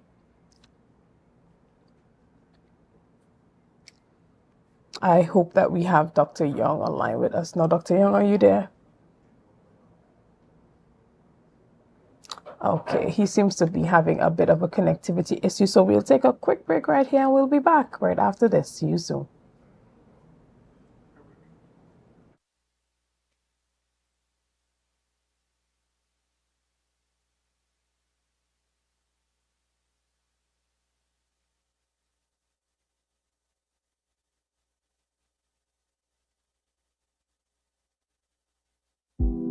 Hair goals, we've got them. At S&R Hair Fantasy, we provide a wide variety of quality hair, the latest hair accessories, adult toys, skin lightening products, female underwear, and much more under one roof. Check us out on Shelbourne Street in Plymouth or call us at 317-0808. We're open Monday through Saturday, 10 a.m. to 6 p.m. S&R Hair Fantasy for queens who know exactly what they want.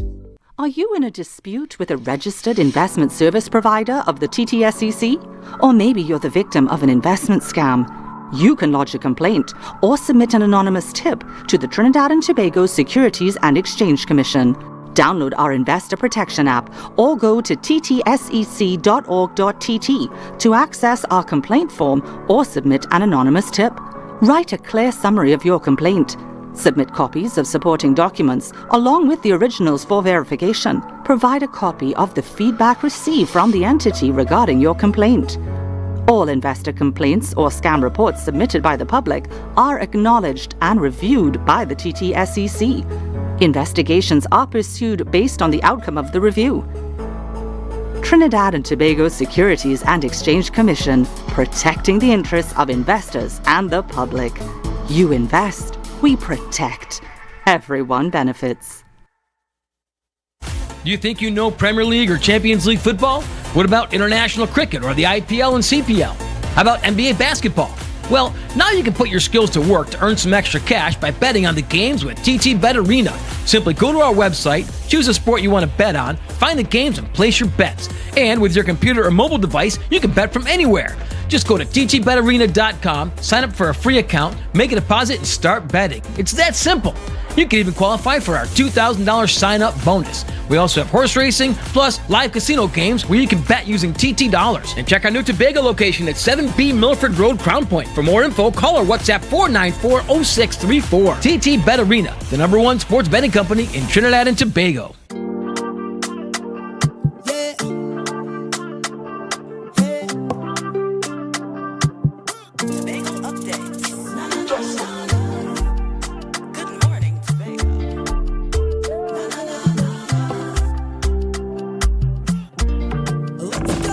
Good morning and welcome back. Now we do have Dr. Colin Young, who's the Executive Director of Girls of Impact, joining us this morning. Welcome back, Dr. Young. Good morning and thanks for having me. Excellent. So as I introduced you earlier and the program, tell us why it's so important for young women in Trinidad and Tobago to become involved and engaged in projects like these. And there is a application closing date on your flyer that says June 15th. Is that still applicable? Hi. The Caribbean Community Climate Change Center was set up by CARICOM heads of government in 2002 to coordinate the region's response to climate change. Climate change is one of an existing issue for many of our countries in the region, and women and girls are a group of persons who are especially vulnerable to the effects of climate change. And so the center has been working over the last 20 years in trying to build climate resilience across the Caribbean region, but particularly to ensure that the most vulnerable persons in our societies are in fact more resilient to the effects of climate change.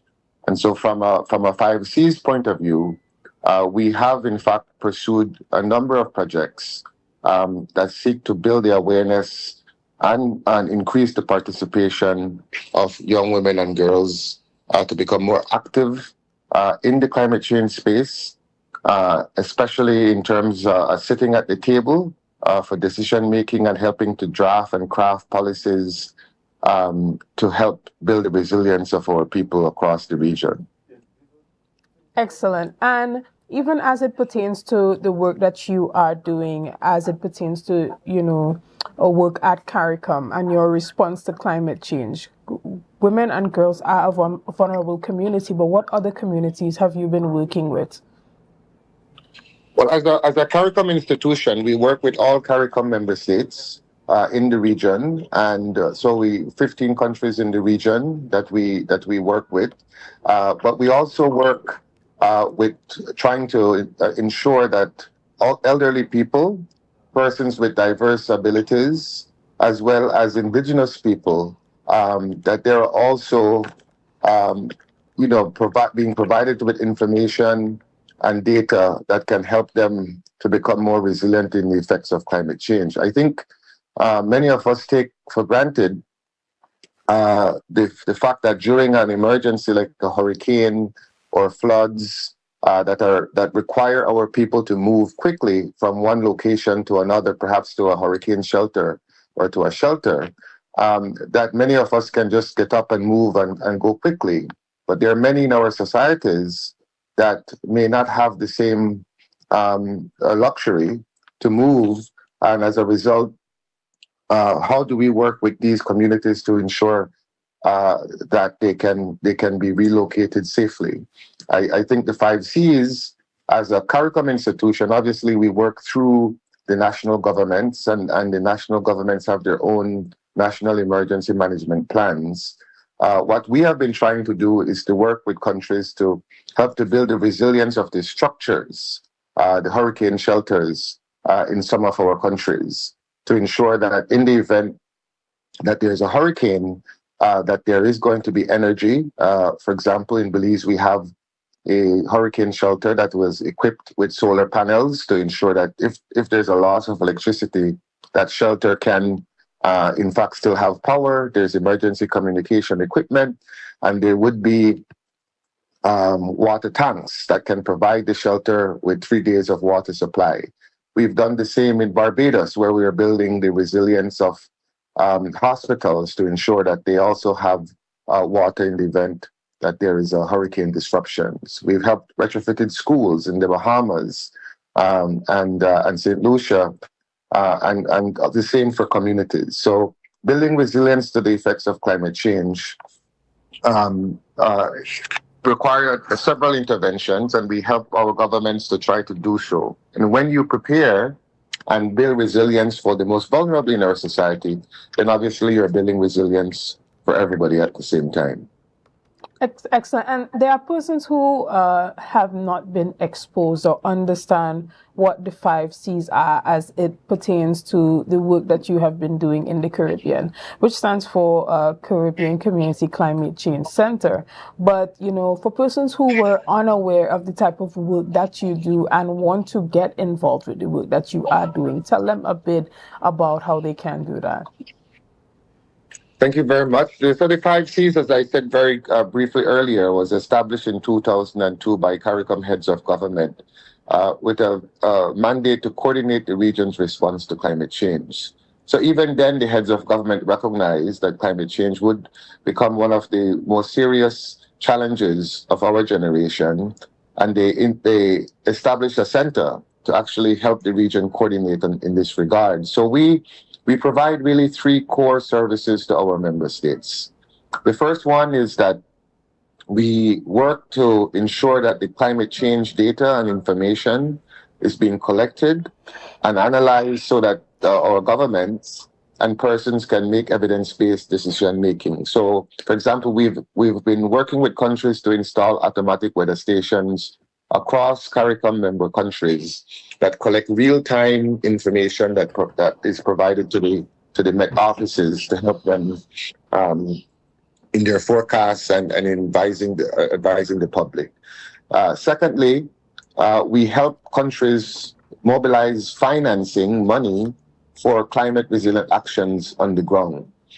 We have a program development and management department at the center staffed with capable persons who write projects on behalf of our countries, and we submit these projects to donor agencies and entities like the Green Climate Fund, the Adaptation Fund, as well as bilateral partners like the government of Canada, the government of Italy, and the government of the United Kingdom, for example, to raise resources to help our countries adapt to the effects of climate change. And that can be in various areas, whether it's in agriculture, whether it's in renewable energy, whether it's in the water sector, or any other area, municipal resilience, like ensuring that the drains are deep enough and wide enough to accommodate the larger amounts of rainfall that we're seeing from climate change. And then the third core service we provide to member states is in readying and helping to prepare the region to effectively participate in the annual Conference of Parties that is held. This is the International Climate Change Negotiations. And so the 5 Cs would then bring together CARICOM negotiators and climate change ministers from our member states twice a year to help to bring the region together to prioritize the set of actions that they would pursue at these international climate change negotiations. So climate change is impacting all of our countries because we're very vulnerable to the effects of climate change, but we're small. And as a result of that smallness, sometimes we don't have the number of persons to be able to participate in all of the negotiations and being in all of the rooms at the same time at these big, large global conferences. And so when you have a coordination where persons help to fill in the gap from a country, but that same person then provides support to all of the region, that is one of the key services that the 5Cs also provides to our member state. Pertains to your responsibility overseeing a number of CARICOM nations as it pertains to climate change and climate change resilience and development. How does one narrow down what type of projects you are investing in? How do you say, okay, this is exactly what we are aiming towards achieving and these projects align with that? That's a very good question. The 5Cs is actually a country-driven organization. We are established to serve our member states and our countries, and as a result, we pursue projects that are prioritized by the countries. So in the climate change space, many of our countries in the region have what we call nationally determined contributions, the NDCs. This is a document that outlines the number of actions that governments want to pursue to help to build the resilience of the country and its people to the effects of climate change. So there are projects on what we call the mitigation side. Those are projects that seek to reduce the dependence on fossil fuels and transition the economy to a more green, sustainable economy. And then there are projects on what we call the adaptation side. These are the projects that seek to improve the resilience of the countries to the effects of climate change. For example, I talked about drainage. I talk about ensuring that the agriculture industry, the water industry is more resilient to climate change. And so most of the times, our member countries approach the 5Cs and request assistance in helping them to develop these projects for submission to the various donors. We also have a group of project managers in the Program Development and Management Department that then helps the countries to manage these projects on behalf of the donor. We have teams of procurement persons, we have gender specialists, we have environmental and social safeguard specialists, and together we provide a project management support for our member states. Right. We've been relatively successful in this space, where since 2004, the 5Cs has mobilized over $250 million for climate action across the 15 CARICOM member states. Okay. And can individual companies reach out to the 5Cs directly, or do they have to go through their government? And are you more likely to fund government-based projects opposed to private sector-based projects or NGO-based projects? The 5Cs work with a variety of partners. However, we are an intergovernmental organization that works primarily through our member states. We have, through the work with the member states, however, supported civil society organizations and community-based groups. And I would encourage our listeners, if they want to hear more about the 5Cs, is to visit us at our website at www.caribbeanclimate.org. We are also on Instagram and Facebook, LinkedIn, and you'll be able to see how the 5Cs can engage with you. We also are very intent in working with schools and school children to ensure that both the awareness of climate change is understood are increased in the region. We have identified that there is a significant gap across CARICOM in terms of our populations understanding climate change, but more importantly, what are some of those things that they can do, in fact, to build their resilience. We also have, for example, developed what we call a 1.5 to Stay Alive educational curriculum that we have been rolling out and testing in Belize and intent on rolling out through CARICOM to ensure that our young people are very aware of climate change, but as I said, not only becoming aware, but knowing what is it that they can do to help improve the resilience of the effects of climate change. Excellent. And even as we round up our discussion this morning, how important is it for persons to get engaged with those localization campaigns as it pertains to raising awareness for climate change locally? It's extremely important. I think we live in a time that is unprecedented in our history when we look at the effects of climate change. Last year, for example, was the warmest year on record. The last 10 years has been the hottest 10 years on record for recorded history. And so we're seeing an increasing frequency of climate-related disasters. We're seeing more storms. We're seeing stronger hurricanes. We're seeing more floods. We're seeing more droughts. We're seeing increased disease and pests. We're seeing all of these climate-related events happening at the same time. And before you could get a recovery from one major event, you're being hit by another. And so the capacity of our infrastructure and the capacity of our response is obviously being undermined because of climate-related disasters. Because of this, it is absolutely important that entities like the 5Cs continue to work with member governments and like-minded organizations and institutions to build the understanding and awareness of climate change and to provide persons with the tools that they would need to ensure that they can build their resilience to the effects of climate change. For example, in Barbados, we have a project where we would have installed over 1,500 personal water tanks in homes of those who are very vulnerable, to allow them to be able to harvest rainwater, that in the event that there is a hurricane or a storm that impacts the ability of the country to provide water to these households, that they now have their own personal water supply to cover the period until the water system can get back on track. So the same thing for farmers. Farmers who are dealing with droughts and unable to grow their crops or who have too much water that floods their fields.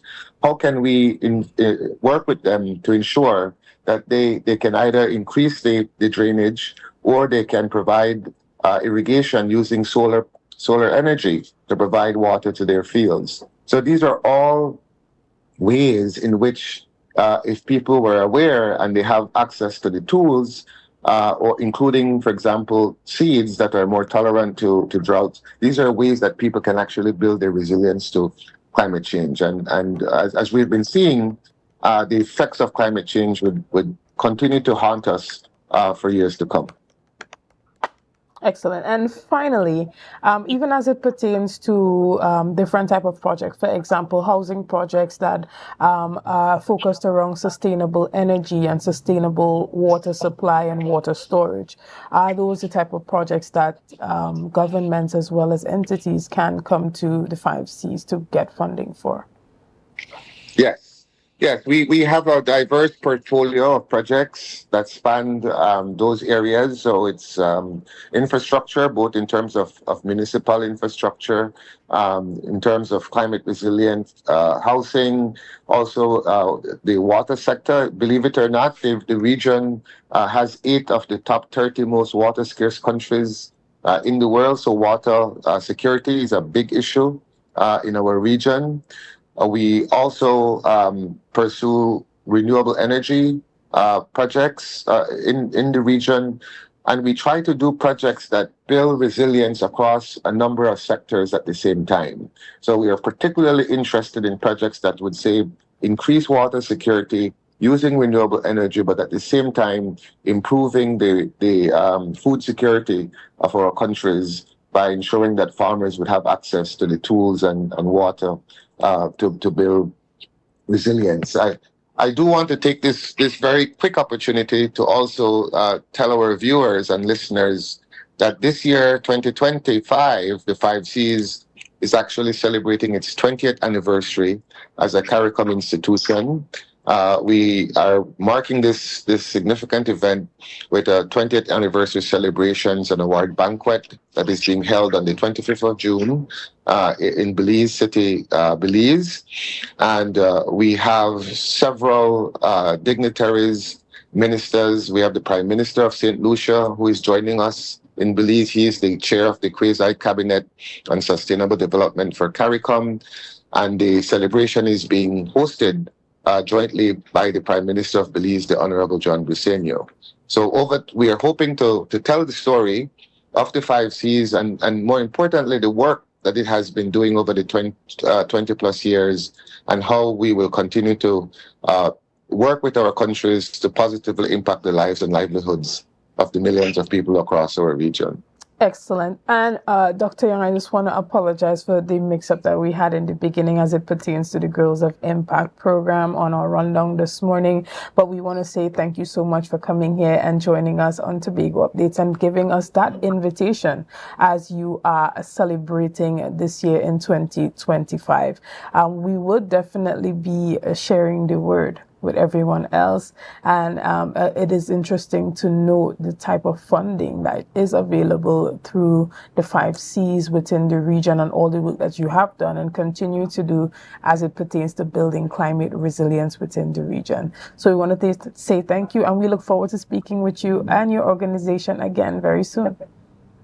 Thank you very much, and thanks for having me. It's a pleasure. Excellent. We're going to take a quick break right here, and we're going to return with much more conversation right after this. See you soon.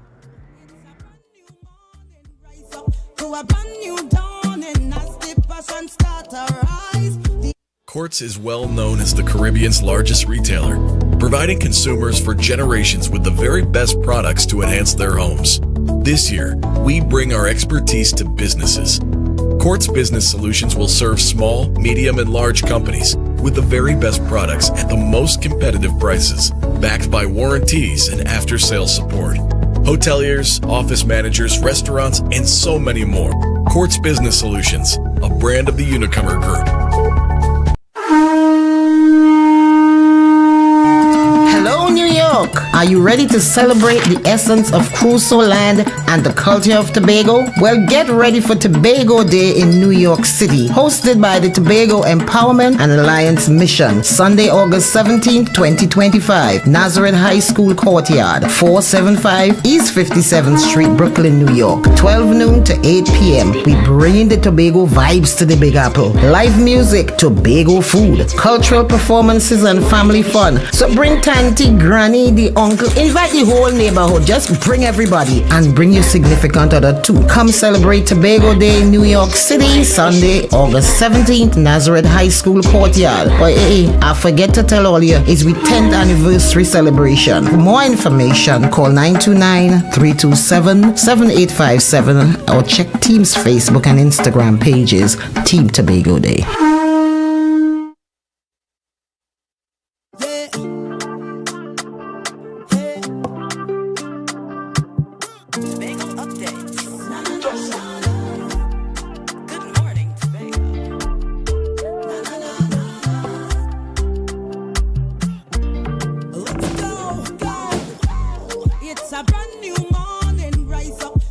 Good morning and welcome back to Good Morning Tobago right here on Tobago Updates. This morning we continue our conversation by speaking with Mr. Kun Kun. Good morning, how are you doing? Good morning, I'm fine. Excellent. And we know whenever we see you here, we're talking about farming and all that's happening with that, right? This morning we are talking about Bago Birds and the mega farming project. Tell us a bit about that. So Bago Birds was formed basically some years back, right, through me farming, and that's just part in the poultry section. And when we started the program with TATCO, we see how far it could go and how wide it could go, and we decided to go and look for some funding to bring a mega farm to Tobago in the poultry sector, which we did last year, and we started the project. The project right now is on its way going. It's moving along slowly but surely. How is this tied to the distribution of chicks that TATCO did within the last 2 years?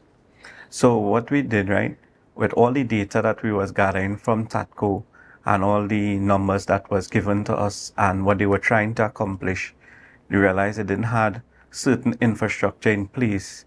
Not that the birds that the system that TATCO came up with would have failed, it just didn't have the right infrastructure in place. And with me seeing that, I took that as an opportunity to put the systems in place, right? Meaning bringing better pens, better slaughtering facility, having a cold storage besides TATCO on the island that could hold a certain amount of cold storage for a farm, a mega farm. Excellent. And when we talk about this mega farm initiative, what type of impact are we looking to have island-wide? Well, impact. We're trying to bring farmers up to date, right? All farmers, not just my farm alone, but all poultry farmers on the island. What we want to do is completely stop bringing chicks from Trinidad and hatching the chicks here in Tobago, right? We also bring in a system, one of the modern systems that it have in the world right now in mining chickens to show farmers, look, we don't need to mine chicken in a traditional way anymore. If we want to get up in numbers, this is the way forward. With the real climate change going right now, these are the systems all around the world using. And as I say, it is going to be very costly, but it is the way forward for the farming community. Excellent. And even as it pertains to, your partnership with TATCO and the type of funding that is needed to get farmers more up to date, what are some of the gaps that you have been seeing as it pertains to visiting other farms in Tobago and looking at some of the outdated practices? So let me just clear something. I do have a partnership right now with TATCO. Everything that I'm doing is financed personally with investors, okay? What we was doing with TATCO is that we was doing, when they were doing the chicks and they were doing so you use that as a foundation? Yes, I use that as a foundation. Because I say there was a lot of data gathered and there was a lot of training in that capacity at that time where we went on farms and we saw, and every farm we go on, it was always traditional, right? And we needed to get out of that. And I decided this is the way forward to go. With farmers in Tobago, they want to go forward, but as I say, it is very costly. So what we have to do is find a way to work with collaboration with the THA to get farmers up there, because most farmers, the cry is money. That is basically it, is money. It all boils down back to dollar and cents. Right. And even as you have, utilized this initiative from TATCO to grow your own organization, right, as it pertains to Tobago birds, how can you advise farmers to, make the same leap as it pertains to growing what you have and establishing something on a larger scale? Farmers in Tobago already have a foundation, right? Farmers exist already. They are here. They just want that extra push. So when the THA or any identity come to the farmers, the farmers have to put themselves out there. Look, this is where I want to be this year, next year, and 10 years down the road. And that way farmers could get up to date. And all this equipment that we're seeing, these are the equipment that your Tobago Birds company has invested in to increase production of eggs, chicks. Yeah. So what you're seeing here is one of the slaughtering lines. It's 2 machines like this will be coming, right? What we want to do is this will be the most modern one in Tobago, with all standards keeping up to date. So we want to slaughter all the birds on the island to keep the standard up with all the health practices and things. This is why we invest in so heavily. We also build a training facility on the compound, so other farmers will be coming in to train, and anybody else who wants to come and train with the facility. Excellent. Have you reached out to the Division of Food Security to discuss what these type of partnerships can look like, and how, even though you are getting one of these, how can having 2 of these, double the impact that you are trying to achieve? So I always like to prepare for the future. That's why we bring in 2, right?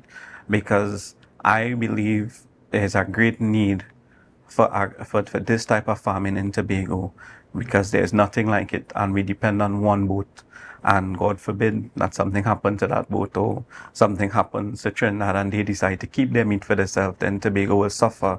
And you don't want to have a five-star hotel like Sandals coming here and products are being held back for some reason. Tobago must be able to stand on its own when it comes to agriculture. Back to talks with the Division of Agriculture. Yes, I've spoken to them. I must say, I've spoken to Ms. Pantin on a one-on-one. She came, she visited the farm, she gave her good thoughts about it. She loved the project, and everything again, it boiled back down to money. I've not heard, they have gone silent on me for a few months now. I haven't heard from them nor seen them. I was already reaching out to them, talking to the Mega Farm Committee, anybody on the committee I could get to talk to. What type of partnership are you looking for from the THA? I mean, you have made the initial step to have the conversation. You have done the work on your own by getting independent investors on board to get, this type of high-tech equipment on the island to increase your production. What type of partnership are you looking for? I think if the THA could come and help financially with all the training facilities that we have, we could work back out something with the THA. What does a financial contribution look like? Is it for the workers, sending agricultural workers to the farm? What would that look like? Finance to help finish the project. Okay. Because right now, to date, we have spent about $6 million already from pocket. $6 million. And we're still spending. The land was given to us was a mountain. We literally had to cut the mountain in half to get the space. And that's already half of your budget. Yeah. And then the equipment was that. So we want to build facilities, first-at-the-art facilities. I don't want to build nothing and nobody to tell me we're building something and we build something next year. No, I want to build it out one time. I want to be able to have something to say, yes, we could send people here to train, and when people come to visit the island, they have something to see. So if the THA come together and work with us, we could build this. We could do it, and everybody in Tobago could benefit. Farmers from here, farmers from Trinidad, farmers from up the Caribbean, it doesn't matter where, because the THA could reach out to anybody and we could host. We see. Do you know that the Division of Food Security has, I believe it's the Tobago Agricultural Research Institute, that is now, I believe, at Kendall, where Kendall Farm School was there. Do you see an integration of what is happening there with what you are offering? Of course, because one of these facilities that we want to build on the farm is a state-of-the-art vet lab. I have a passion for agriculture. It doesn't stop at poultry, right? I love to mix science with agriculture. It's the way forward. I've seen Jamaica grown, large scale on the livestock program. I want to do AI, I want to do embryo transplants. But I know for these things to work, you have to have somebody managing it properly. This is why I want to be the manager of these things, to see it through till the end, so that the end product could end up to the farmer. How long has Bago Bird been registered? Bago Bird has been registered over 2 years now. Yeah. Are you aware that the THA has a venture capital fund? So we working with venture capital for the last couple of months. Yes, have to go through a fine-teeth comb with venture capital to get it right. I can't say that they're not working with us. We're working with us, but it's not happening fast enough for me. Okay. Right now, I have over $2 million in equipment at Belmont Farm sitting on our mountainside for the last 6 months. And as I say, every time you get a breakdown of some money, it goes back into excavation work, like the excavation work wouldn't finish. And you keep cutting the mountain, and now the rain is down. I had to bring in 3-4 different type of equipment to get, because the foundation need to finish, right? To take these equipments off the ground now. Division of Works, is that an option to assist? Yes, I did write to Mr. Trevor James. He did a visit last 2 weeks. He promised me an excavator for 2 weeks.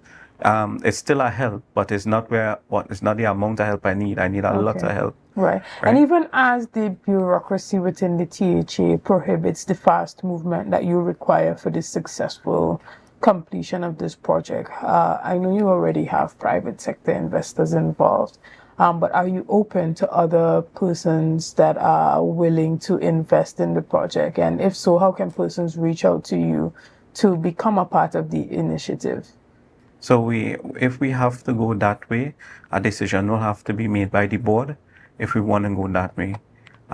Anybody could reach out if they want to help, and we could have a discussion. We're always open for discussion and new investment, because we want to do 30 domes like this by 2030. We just need to get the first 2 running, and I could do the rest. I'm sure that I could do the rest. And the 30 domes is not for me, it's for other farmers. It's to invest into farmers, go below the domes and just help them manage their farms. And the farmers will be making a lot of money from one of these domes. Excellent.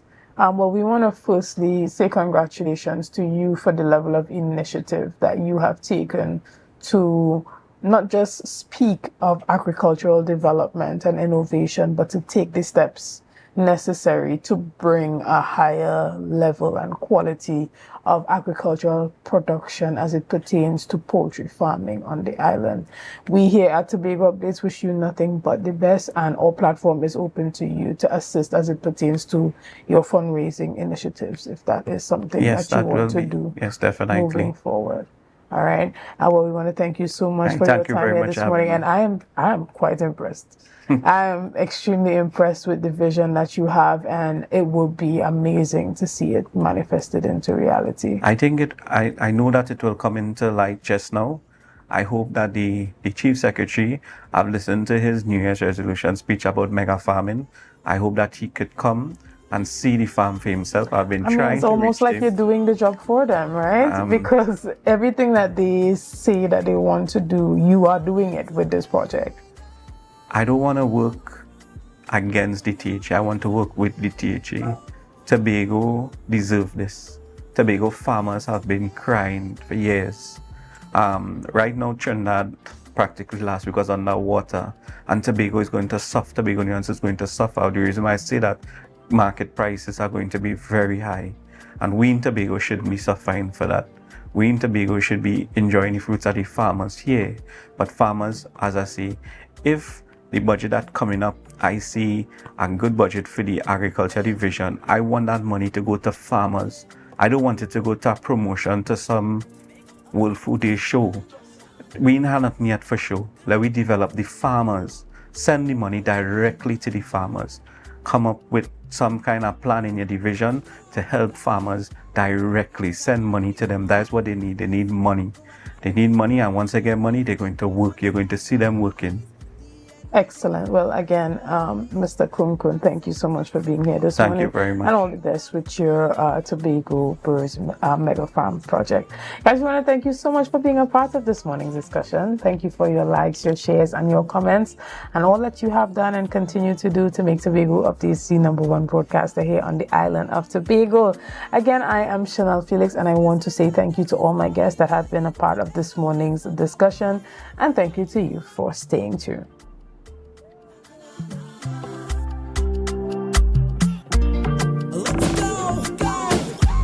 It's a brand new morning, rise up to a brand new day.